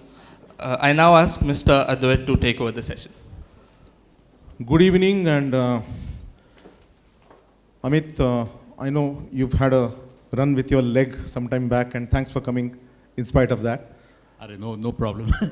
So after Poshak's thing, I really can't read your mind, so I'm going to ask you questions rather than reading your mind. I think that's going to be a very tough act to follow. I know. So I think we are probably just standing between folks and dinner time. Well, sorry, we have Prachi. We have Prachi as well. Between Prachi's talk and... yeah, but Prachi's already been on stage, so she's had her time. Okay. Let's get straight to the topic in terms of networking. It's very important both for people who are sitting in the front and especially for people who are sitting in the back. What, in your view, what's your own definition of networking? What does networking mean for you? I think networking is looked upon in multiple ways by different people. There's a traditional definition of networking which is related to, going in events and just exchanging business cards and connecting with people and getting to know by people. 20 years back or even earlier, there was a term for that, which most younger people wouldn't have even heard of, which is called as, expanding your Rolodex. I don't know. How many of you have ever seen a Rolodex? Very, very, very few. So this was actually a place where you put all your visiting cards. Now, of course, everything is in your phone. But that apart, I think that has been a traditional way people have looked at networking, which is, how big is your phone book or how big is your business card collection and how many people you know. But do you really know them? I mean, collecting business cards is not really networking, or running into people at conferences is not really networking, which is how traditionally people have looked at it. To me, and again, this is more of my personal take or personal definition, to me, networking is really expanding your circle of friends, and I would call them intellectual friends. Intellectual not because they are intellectual or I am intellectual, but people who are discussing something which is intellectual on any topic, and a topic of mutual interest. Now, the topic could be related to business, the topic could be related to economy, topic could be related to sports, topic could be related to arts, history, culture, whatever it is. But if you have a mutual interest on a common topic, and you are finding people who are willing to discuss that with you, to me, that is really a foundation of the right kind of networking. Now, of course, there are a lot of benefits for doing that, and there are ways to go about doing that, which we'll talk about it. But to me, networking is a lot more than just exchanging contact. It's really finding shared interests and shared intellectual interests in any field. So shared interests can't be, obviously doesn't mean gossiping. It can be gossipy, but at the end of it, it's something that you are gaining in the process, right? It's a field of your interest, and the reason why you're networking is because you're finding another person who has something to add, or something to contribute to what you already find interesting in a particular area. So essentially, it's the way I would say is it's enhancing your intellectual curiosity about that particular area. But again, don't take it wrongly, but after 17 years on Twitter, now X, and 103,000 followers, 103,000 followers, you can say that get connected with big people, people who know you. I mean, I know somebody, I know Narendra Modi, he doesn't know me. I send a request to someone whom I admire, but that request doesn't come back. So how did you start? I mean, 103,000 didn't happen overnight. 17 years it took. How did you start, and how did you develop this expanding network on a platform like X? So it's absolutely it doesn't happen overnight, and especially Twitter has been a great, now X has been a great medium for me personally, because as I said, I found that to be a great platform where you can talk about things of your interest and follow other interesting people who are talking about things of your interest. Now, the topic could literally be anything under the sun, right? I mean, I mentioned a few, but you literally name a topic and you'll find people interested on that on Twitter. Now, if you are trying to look for interesting people on Twitter, you go about following them. But at the same time, if you are just a passive follower, you are not going to network. So you have to contribute something in your area of interest. So you need to post interesting things. And I keep telling people, if you want to network, just following people on LinkedIn or Twitter or any other platform is not going to help. It has to be a two-way street. And if you contribute something interesting in a field of interest, now it could be anything. Now business is too broad, but let's say you're working on a specific business vertical. Let's say it's IT services, or it could be manufacturing. If you have some interesting ideas, interesting knowledge, interesting nuggets of information to contribute in that particular area, and you share via your platform, then people are going to get interested in you and they're going to start following you. In my case, that's what has happened. I mean, I had a series of interesting areas, or the areas that I found that were of interest to me. I mean, there were all kinds, from history to the city of Pune, to aerospace, to software and technology, to economics, to public policy. And I used to follow a lot of interesting people in these areas, but I used to write a lot about interesting things in these areas. And these were really, most of them were not completely my blogs, but they were articles or interesting information that I found from other sources. And when you do this two-way interaction of information, trust me, the good networkers find you. And I have had some very interesting experiences very early on in my Twitter journey. I'll just give you a couple of examples. There were a couple of very famous journalists and one very famous economist. I mean, they were very well known. They are very well known in Delhi, nationally. And I was very surprised that they started following me before I was following them. And this is when I had less than 1,000 followers and I was a nobody. I'm talking about 2010. And I was very surprised, what is this happening? I mean, is this by a mistake or what? And then I realized that all these three people had one thing in common. While all of them were that time in Delhi, all of them had a strong Pune connection in their past life. And I was posting a lot of interesting updates about Pune, both history, both current affairs, both infrastructure issues and things like that. And these guys being the good networkers, the good journalists that they were, they found me because through multiple channels that here's a way to find, because they were curious, so they came looking for me. So ultimately good networking and good, to answer your question, follower count will grow if you find people who are already curious about your topics of interest. And then generally curious people who are sharing interesting things, then it becomes a networking effect, right? Because then they themselves, they will bring another 10,000 of their followers to follow you. And then it starts multiplying. So it starts by contributing something interesting to other interesting people, and then hope the network effect takes on. Fair enough. But again, on behalf of the students here or some of the younger HR professionals also here, if I'm too young in the world right now, I don't have anything to share. So how do I start? I think you are never too young or never too early to share. I mean, you have to pick up what areas of interest that you have, right? And those could be personal interests, those could be professional interests, those could be hobbies, but things that you are curious about, things that you want to learn about, right? I mean, it could be the latest software technology. It could be the latest that's happening in the AI, LLM world. And you're reading interesting things. Of course, we can't expect you to be a top programmer at OpenAI, but at least if you're following what is the latest at DeepSeek, why did DeepSeek suddenly become an overnight sensation? You can start sharing interesting things about that. The interesting thing about a lot of this platform, whether it's LinkedIn and Twitter, and for the context of this particular summit, I think we can stay with those two, right? I think you can be a knowledge aggregator. You don't have to be a content creator, right? I mean, in Instagram, everyone expects you to be a content creator, an original content creator. But for many of these professional networking sites or knowledge networking sites, you can be a content aggregator. So it doesn't have to be your content, but you found an interesting blog by a top techie who's not that well known. You've read it and you found it's very interesting, that has, say, 5 reasons why DeepSeek became an overnight sensation and became a big competition to OpenAI literally overnight.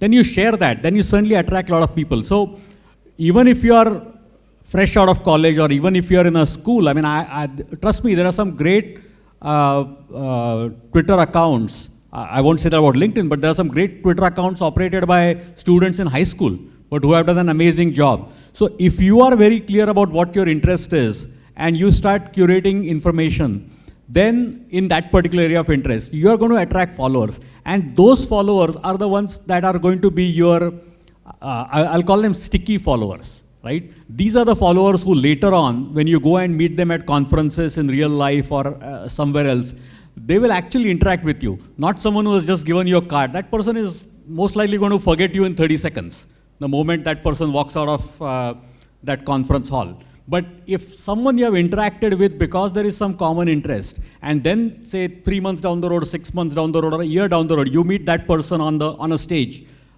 talking about that particular area, then that person can instantly connect with you, because that person will remember, you are the one who's been sharing this and this is of area of interest to me, so let's have a conversation. Those kind of connections and that networking is what is going to benefit you in your career when it comes to finding a job, finding a potential startup co-founder, finding a potential VC, finding a mentor, because these are the kind of things that a lot of the young students are going to look for.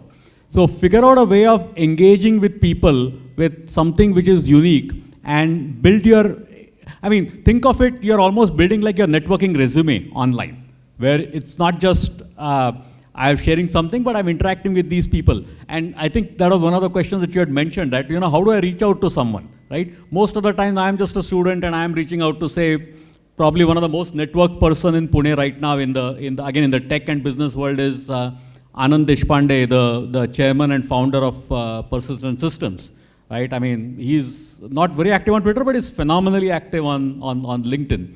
So if you just send a note to Anand on LinkedIn, or his email is public everywhere, most of you will think, he's not going to reply to me. I mean, I'm just one out of the 100,000 students here in Pune.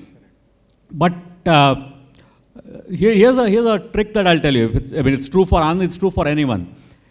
The way you pick the topic the way you write your email or the way you write your reply tweet, and of course we can go into all of that in detail, but there's a lot of attention that you need to put to that. And if you're going to build up on something and have an intelligent value add to a post that he's already made, right, then there's a good chance that he may actually reply to you. If you're just going to say, hey, I'm a student looking for an internship or I want a job at Persistent, he probably gets 10,000 such emails a month. He's just going to put them in the delete folder, right? So think of what are some of the things, and to do that intelligently, you can't just one day say that I want to reply to Anand Deshpande and expect him to reply. You have to look at what is it that he has been posting for last few weeks, past few months. What are the top topics that he's interested in currently?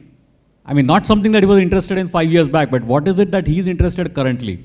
So you have to follow that person's timeline for a while, see what kind of posts that person is posting, what kind of comments that person is replying to, what kind of interaction that person is having with other famous networkers, other nobodies as well, because you will find some nobody but he is interacted with, but then that is going to give you some input, okay, he did interact with this person who's another student, but he didn't interact. So why? Because, okay, he had an interesting question or interesting. So you have to study all of that before you approach any of these seniors. And then that will train you in terms of how to approach. A cold email is not going to get you anywhere. I mean, there are a lot of these business courses or sales courses that will say send a cold email or a cold call. And no harm in it, but it's not going to help you. So whenever you do a cold call or a cold email, and this is true even in your practical sales life, right? The amount of background research you do, the probability of your networking connect or your sales connect is going to be that much more higher. So like a sales or BD process, even networking needs a lot of research. It is very much, it's not any different. I mean, ultimately you are trying to sell you as an online entity to that person. Why would another person who has 100,000 people or 1 million people following them or interacting, why are you different from them? And why should that person spend few extra seconds to look at your timeline or to even reply you? So 2 questions on this. Have you ever thought that why would the Prime Minister of India, Narendra Modi, start following you? How did that happen?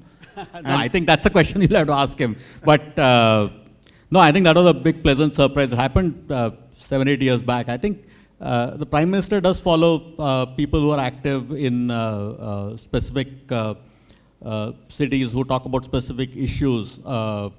Could be about anything. I mean, I personally have talked a lot about Pune-specific issues, infrastructure issues, and I've also talked a lot about technology, science and technology issues in the context of the country. So there are a few of these, and then I've helped, magnify those issues to my followers. So maybe that's one of the reasons, because he's sort of looked at those kind of categories in the past. And eventually, you had Elon Musk replying to you as well. So there are a few instances of that were quite random. I mean, of course, last 2 years he's gone crazy on Twitter after buying it. But even before that, he was very active on Twitter. And I've had few, probably 2 or 3 very random interactions. I mean, I wouldn't say interactions, but he's replied. I mean, once I remember the first one was 2018. I actually asked him when is he coming to India next, and he did reply next year, which of course didn't happen. But see, I think again, I'm not going to go into details of this, but a lot of these platforms, as you know, I mean, I'm sure pretty much everyone here is a big, the younger crowd, the back half of the room is active on Insta, right? So whether it's Insta, whether it's Twitter, whether it's LinkedIn, they are all highly driven by their algorithms.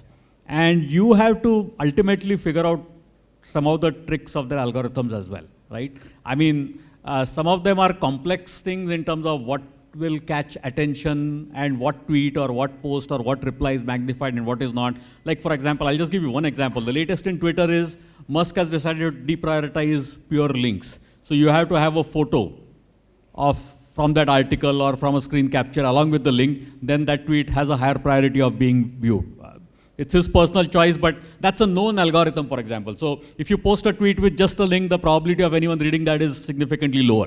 So there are all of these tricks that you need to learn about these algorithms and figure out how to, I won't say game the system, but at least play what others are playing. So game or play, again, there was a table which was floating online in terms of different platforms and different times and of the day and days of the week. You know that Tuesdays and Thursdays, 6:30 to 8:30, you should go on LinkedIn. Is it really true? No, actually, that's very true. I mean, I keep telling people that, people post tweets at odd times, and I said, there are prime times associated with each of these platforms. I mean, and it doesn't even take an algorithm. It's many times it's just human nature. There are more people who log on to LinkedIn on weekdays, and but that's obvious. But it's interesting that there are more people who log on Twitter on weekdays as well. Weekends, people are busy with other things. So weekends are probably a very bad time to put a post that you want to go viral. Insta may be different. I'm not active on Insta, so I don't know what the algorithm there are. But I generally tell people on Twitter or LinkedIn, if you want something to catch attention and go viral, your best time to be posting that is, say, from 8:30 in the morning to about 11 in the morning. That's when most people get to the office or get to your desk, log in for the first time, and typically open LinkedIn, Twitter for the first time. Then there are 2 or 3 other slots. There's an evening prime time where people check and all that. But you have to be aware of some of these things. The other thing I keep telling people is Twitter has a very short attention span from an algorithm standpoint. Typically, if your tweet is more than 6 hours or 8 hours old, it's not going to be shown up by any algorithm unless people are specifically going and following you by a specific list or something like that. So in that case, you probably want to re-promote your own tweet or repost it again or quote tweet again with an extract from that tweet again after 12 hours or after 24 hours so that it comes back again, right? LinkedIn, on the other hand, the good news is LinkedIn is actually better. It's a lot more stable. Typically, your post does get good traction for a few days. I mean, LinkedIn algorithms will keep showing that to you every multiple times after that. Now, 2 things here. We're still talking of digital media, but are you saying gone are the days where if I attend a summit or a conference like this, carry a box full of visiting cards, and my entire target has to be at the end of the conference, I need to finish all my visiting cards and get maybe 30, 40 other visiting cards. Is that not networking? I think, as I said, I personally feel that's not networking because in most cases, those visiting cards are tossed in the bin at the end of the conference or at the end of the day, right? What you can do, the value of such in-person conferences are very high because, many times you are interacting with people on the online world. And even today, there is no substitute for an offline or an in-person meeting. So if you are attending a conference, right, and if you know there is a person on the panel or on the speaker, typically most conferences will have the speakers and the panelists prominently listed weeks before. Then try to reach out to start following that person beforehand, start reaching out to person, try replying to some of those. Most likely you won't get replies, but it's quite likely that that person has been seeing your replies without replying. And then after that, then you go and approach that person in person in the conference saying, hey, I'm so-and-so, I actively follow your LinkedIn or your Twitter or whatever, and I've been trying to ask you this, and this was a good post and all that. That person will instantly remember, this is the guy who kept replying to me again and again and again. Then that connection is instant, and then that person will talk to you like that person's known you for a while, instead of a random connect that most of the panelists and speakers get at conferences. So doing pre-work, and similarly you should do post-work. So let's say you haven't had that opportunity, or let's say you found someone interesting that you had not thought about before, or you meet someone who's not a panelist, but you quickly, one of the first things you ask is, these days more than visiting card, I ask for that person's LinkedIn profile. And I don't know if you know that, basically everyone who has a LinkedIn account, I'm sure everyone here has a LinkedIn account, has an automatic LinkedIn QR code. I don't know if everyone here knows it. If you go to the search bar and click, you get your own personalized QR code. So these days, instead of visiting card, I just show them that QR code. If you scan it or vice versa, you're connected on LinkedIn. So you immediately know that person's LinkedIn profile. Now, if that person is interesting or someone you want to network with for a business opportunity or for a personal opportunity, within 12 hours of the conference, and I say within 12 hours, because memory is short, people get busy with anything, and if people are flying, you ideally want to catch them before they reach to their office and get immersed in day-to-day work. Within 12 hours of that conference, or ideally within a few hours out of that panel, you want to message them. Okay. Because that memory is still fresh, saying, hey, we just met, you had a nice discussion at this conference, let's talk about this further, or would like to chat with you about this and whatever. Sure. If you do this even 2 days late, most likely people are going to ignore them. So time is of the essence in such cases. Sure. One last thing I want to talk about is something that you mentioned is going hybrid. where you are connected on LinkedIn or any other social media platform like X, etc. But now you are actually meeting them physically as well. And I've seen that happening in Pune as well, that there are Twitter meets happening just because we know each other on Twitter, but now you're physically meeting. How did this happen? So it's like the online retailers who now say, online theek hai, but we need to have a physical store. It's the same thing. That's been happening since the early days of social media. I mean, 20 years back we had blogger meets. 15 years back we had Twitter meets. So I think human beings still like to meet in person with all the online. And we have seen that. I mean, COVID, everyone talked about how everything can be done online. But now, again, companies and many people want to work in the office or in person. And I mean, that's a separate debate. I'm not talking about the return to office. But in general, humans like to meet in person and not just on the screen. Sure. So from that standpoint, just online network is not going to help. So don't miss an opportunity to connect with people online. I mean, as they say, most of the conferences are not for the panels like this boring discussion that Advait and I are having between you and dinner, but an opportunity to meet other people in person that you have known for a while. So make the most of that. What happens outside of the talks is what is most important in conferences, not what happens on these sessions. So now outside this conference, after this session, if somebody there, especially in the back row, wants to connect with you, meet with you, but don't know what to talk, how should they approach you? Well, they can find out the topics that I tweet about, what I'm interested in on LinkedIn, on Twitter. These are my two active public. Sure. And they can share interesting things about that, their thought, their perspectives. My DM is open in both places. They can feel free to DM me. But if there is something interesting that they have to share and that will be adding some value to my timeline, I'll be interested. And what is the probability that you'll respond? It completely depends on what the material is. Great. Ladies and gentlemen, Amit Paranspe. Thanks, Advait.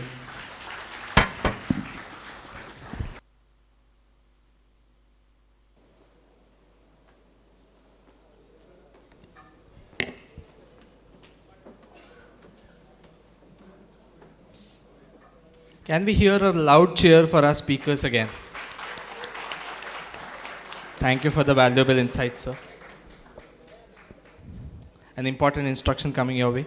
To store and carry memories of this event with you, please scan the QR code placards on your tables. They contain photographs and also an important more information about our international conference that is scheduled in March. Moving on to the valedictory session. It's an absolute honor to introduce Ms. Prachi Shevgaonkar, a climate innovator, change maker and an inspiring leader in global climate action. Let's bring Ms. Prachi Shevgaonkar to the stage with a warm welcome. She is a United Nations Next Generation Fellow and the youngest Indian to serve on the advisory board of the Climate Leadership Coalition. Additionally, she is a climate change advisor to Tata Power, guiding sustainability efforts for one of India's biggest energy companies. Today, she will share her insights on the role of Gen Z in shaping India's future, highlighting how young leaders can drive transformational change in governance, business, and society. Ms. Prachi is the founder of Cool the Globe, a climate action app that has reached over 110 countries, inspiring citizens worldwide to reduce greenhouse gas emissions. Her impactful work has earned her notable awards, including the Young Changemaker Award of the Year and the COP27 Scholar Award. I now invite Professor Pritha Upkare to felicitate Ms. Prachi. Ma'am, can we please have you on stage?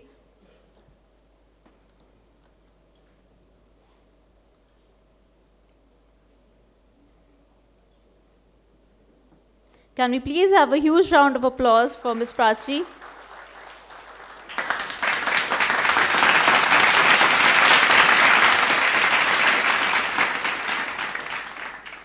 Thank you, Pritha ma'am. Over to you, Prachi. The stage is all yours. Thank you. Hi. So my mobile password is 19. I'm kidding. I'm not going to tell you my phone password, but hopefully I'd be able to tell you something else that's just as interesting. So forget that you heard this introduction about me just now, and I'm going to tell you 3 things about me, and then I'm going to ask you a question. The first thing about me is that I'm an engineering dropout. and I did not even finish 1 or 2 years. I'm a 2-month engineering dropout. Okay, that gets a clap, thank you. The second thing about me is that I'm only 26 years old and I've already taken like 2 breaks in my career. And the third thing is I have not done any kind of post-graduation. I only have a bachelor's degree, and that also in arts. So now, having heard that, give me a show of hands. How many of you will hire me? Okay, wow. Good. Well, that's okay, because I'm not trying to get you to hire me, but I do want to sell you something today. I want to make 2 cases in front of you today. Because as HR professionals, you're not only going to be shaping your own careers, but you're going to be shaping the careers of hundreds and hopefully thousands of people over the course of your life. And so the 2 cases I want to make in front of you today is that being impact first as individuals help you make a better career for yourself. And the second case I want to make in front of you is because in it, my younger self had written about making an impact and changing the world. And I had not thought that way in a very long time. So I got inspired by the words and the dreams of my younger self, and I wrote the first rule of what kind of a career I want to build. And that rule was, I want to make some kind of a difference through my career. Now the second rule was, what do I enjoy? And I realized, like most of you would also enjoy the same thing, we would have that in common. What I really enjoyed was talking and talking to people. So my second rule was, through my career, I want to get to meet lots of interesting people, which I'm getting to do today also. So as you can see, that rule has been fulfilled. And the third rule was, I was reading an interesting book at the time. I think the name was Oliver Twist. And there was a story in the book. The story was about a young boy who was given a chore by his mother. His mother asked him to paint a porch, and he really did not want to do that. So what he did instead was, when his friends were walking by, he pretended to paint his porch, and he pretended to really enjoy it. They were all playing around, and he was pretending to enjoy painting the porch, and his friends got very curious. They were like, why is he enjoying doing this? And so they asked him, can we also paint the porch with you? He was like, no. I really like this, you can't do this. So then they started giving him gifts and rewards in exchange for letting him paint the porch. And finally, he allowed a few of the friends, and at the end of the evening, the porch was painted. And they did it all as a fun activity. And it made me realize that work is something you have to do, but fun and enjoyment is something you get to do. So the third and final rule in my list was, work should not feel like work. It should feel like play. It should be fun. And so with this list in my hand, I set out to build the career of my dreams. The first thing I did was, I made a list of the people who were very inspiring to me. I made a list of all of my role models, and I asked them if I could shadow them for a few months. Now, because I was so driven by making an impact, many of my role models were social entrepreneurs. And in doing that, I spent a year traveling across India. I spent 4 months working with farmers. I spent another 4 months working with waste pickers. And the last 4 months, I worked in education, talking to thousands of young children, asking them what their dreams look like. And it was during this time, I was working on issues on ground that had nothing to do with climate change. I'd of course heard about climate change before. I'd read about climate change before. I'd read that it's one of the most pressing issues in front of us today. But it was during this time that when I was working on issues other than climate change, that for the first time I kept seeing it everywhere. I realized that climate change that we read about in newspapers and reports is not about these big heavy words. It's affecting every single issue we see on ground today. I remember, in the last 4 months when I was working in education, I remember meeting a 12-year-old boy, and I asked him, if you get one wish, you can ask for anything in the world, what would you ask for? I'll never forget his answer. Because he said, I will wish that my house doesn't get filled with water again. A 12-year-old boy gets to ask for anything in the world, and this is what he has to ask for.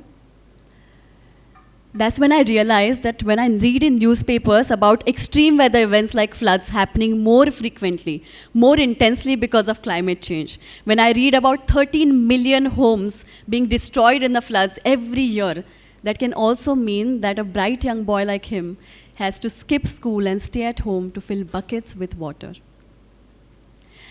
An old farmer taught me more about climate change than any other global expert could. He said, small farmers like us just can't afford to do it anymore. कारण ऊन पावसाचं गणितच बिघडलंय. The weather has become so unreliable. And when I can't afford to grow food, there are 1,000 people behind me who can't afford to buy food. So climate change means more and more people go hungry. So as I interacted with more and more people on ground, as I shadowed my role models to figure out how I could build the career of my dreams, I also started realizing that this climate change word that I'd kept hearing about, that I'd only read about in newspapers, was affecting the day-to-day lives of people on ground, and it bothered me. I remembered going to my father and asking him, it seems like such a big problem. What can an ordinary girl like me do about a big problem like climate change? And we decided to start from our own home. We took up a pledge, a challenge to reduce our own carbon footprint by 10% that year. But how? Which activities of mine are leading to most emissions? How can I reduce them?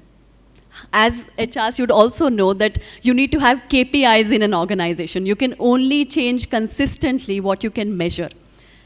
So I started taking small sustainable actions in my day-to-day life, and I started measuring the carbon emissions I'm saving by doing that. And a few months into this, something very interesting happened. I began to enjoy it. It almost became like a fun game I was playing with my family, and it felt good that at least at my own level, I was doing something. And perhaps because I was enjoying it so much, a lot of my friends, my batchmates, people around me took notice and said, you're doing something interesting, we would like to join you in this. And that's when I started thinking, I've started this at an individual level. How can I take this quest to global citizens around me? And from this was born an idea for an app which would bring people like you and I together to fight climate change from our own homes and from our own organizations. Now, I started building this app as a young student, and the idea was very simple. Each one of us gets a target to reduce their carbon footprint, and then we see hundreds of simple climate actions we can take to meet those targets. I worked day and night for 3 years and built this app. And then I realized, after launching it, that the real work begins now. The real work is in convincing people that in the face of climate change, our actions matter. So we started making very simple campaigns on what the ordinary citizen can do about climate change. And our message was very simple. Let each one of us pledge to reduce our own carbon footprint by 10% every year. Somehow, people liked that we were talking not just about the problem, but also about how each one of us could become a part of the solution. And I'd see that people started coming on the app, started recording their climate action, and one action inspired 10 others, created a ripple effect for change. I remember a person calling me and saying that he has pledged to start going to her office on a cycle instead of a car, and recorded saving 70 kilograms of carbon emissions by doing that, which was equal to his weight. Another person took an initiative to eliminate the use of paper at workplace and recorded saving about 5,000 kilograms of carbon emissions by doing this. One action like this inspired other actions, created a ripple effect, and before I knew it, millions of people around the world were watching our campaigns for climate action. I began this journey as a young girl who wanted to make a difference, but thought only world leaders, large organizations have that power. Today, as I speak to you, we have over We have citizens from over 150 countries joining us on Cool the Globe app. And all of these individuals like you and I, by making simple lifestyle changes in their own life, have recorded saving over 6.5 million kilograms of greenhouse gas emissions. And this is just the beginning. When we launched the app for individuals and started gaining a lot of tractions, that's when the second phase of growth and scale came. And you know who that came from? It came from HRs across the world in different organizations. People like you started coming to me and saying, you know, we are using this app, but how can we bring this into our organizations? Large organizations started coming to us and saying, you know, we have sustainability targets, we have net zero targets, but we want to bring this into our workforce. We want every single employee to be a part of these targets. And that's how we launched a corporate and an organizational version of the app. And we try to do just 3 things. We try to gamify climate action in the workforce. So for example, every employee would take simple actions in their own work and they would get to compete. Once I've taken action, I want to see now what are other colleagues in my department doing.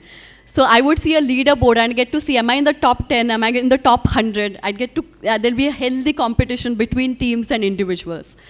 We started to throw challenges. We started to throw small quests that everybody would do together. But most importantly, what we wanted to bring was a sense of community and collective action. Because sustainability, climate action is not something you do alone. A lot of people would say, what difference can my actions alone make? But we believe when people like us come together, then our collective impact can be extraordinary. And to show that, we kept an organizational meter on the dashboard, which would show the emissions saved by all employees combined. We started implementing this, and something very interesting happened. So we did an initiative called Climate Crew in Tata Power. At the beginning of the year, we had about 10 people sign up for it, and at the end of the year, 10,000 people had signed up. And as people started coming and taking small climate actions at work, we saw that they became more involved in what the organization was doing about climate change also. It's almost like they became ambassadors of the organization and started talking to their families, their friends. Over dinner parties, they started talking about what their organization is doing. They were not just employees anymore, they were advocates about the organization. When I was in school, I used to read in history books about freedom fighters and innovators, people who changed the world. And I used to think, I live in such boring times. I should have been born then. Today I realize that we find ourselves in the cusp of our careers in perhaps some of the most defining decades of human existence. We have only 30 years to avoid the worst effects of climate change. But that's not just a responsibility, it's an opportunity. Countries that shift to renewables today have an opportunity to become the energy capital of the world. Organizations that take climate action seriously today have the opportunity to become leaders of the new millennium. And individuals that take climate action in their own lives today have the opportunity to change their lives from their own homes. I read somewhere that it's going to take a miracle to avoid the worst effects of climate change. But today I believe that when people like us come together and bring climate action in our homes and in our organizations, miracles can happen. So thank you so much for having me here, and let's make miracles happen together.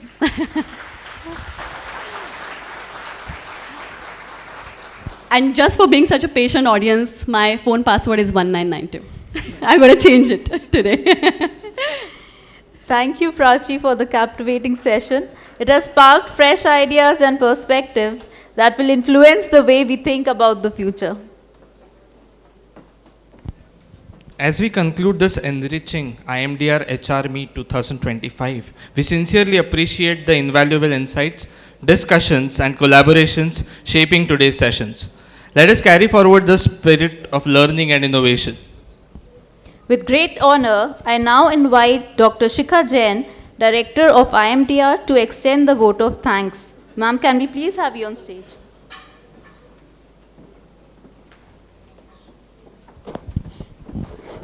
So I'll make it very quick because I can smell the food in the room. So heartfelt gratitude to all the industry representatives and experts who have taken out time to be a part of this HR meet. It means a lot to us. A lot of gratitude and a loud thank you to all the resource persons who have spared time and talked to the students, participated in the discussions. Believe me, you've made a lot of difference to these young minds. And I'm so sure they're going to carry a lot of things that you talked about today to their workplaces. And that is the difference that, that you have made today. So thank you so much. A very special thanks to Apohan Consultants for curating this event for us. Like every year, this has been a very, very great event. Thank you to OHR Foundation for supporting us in this event. And on a personal note of thank you to Advait. Everybody knows you. And you know everybody. So thank you so much, Advait, for supporting us year on a year. Eklavya, keep inspiring. I'm sure now my students also know you well enough. So keep inspiring, please. And thank you so much for being here. Please join us for dinner. Thank you.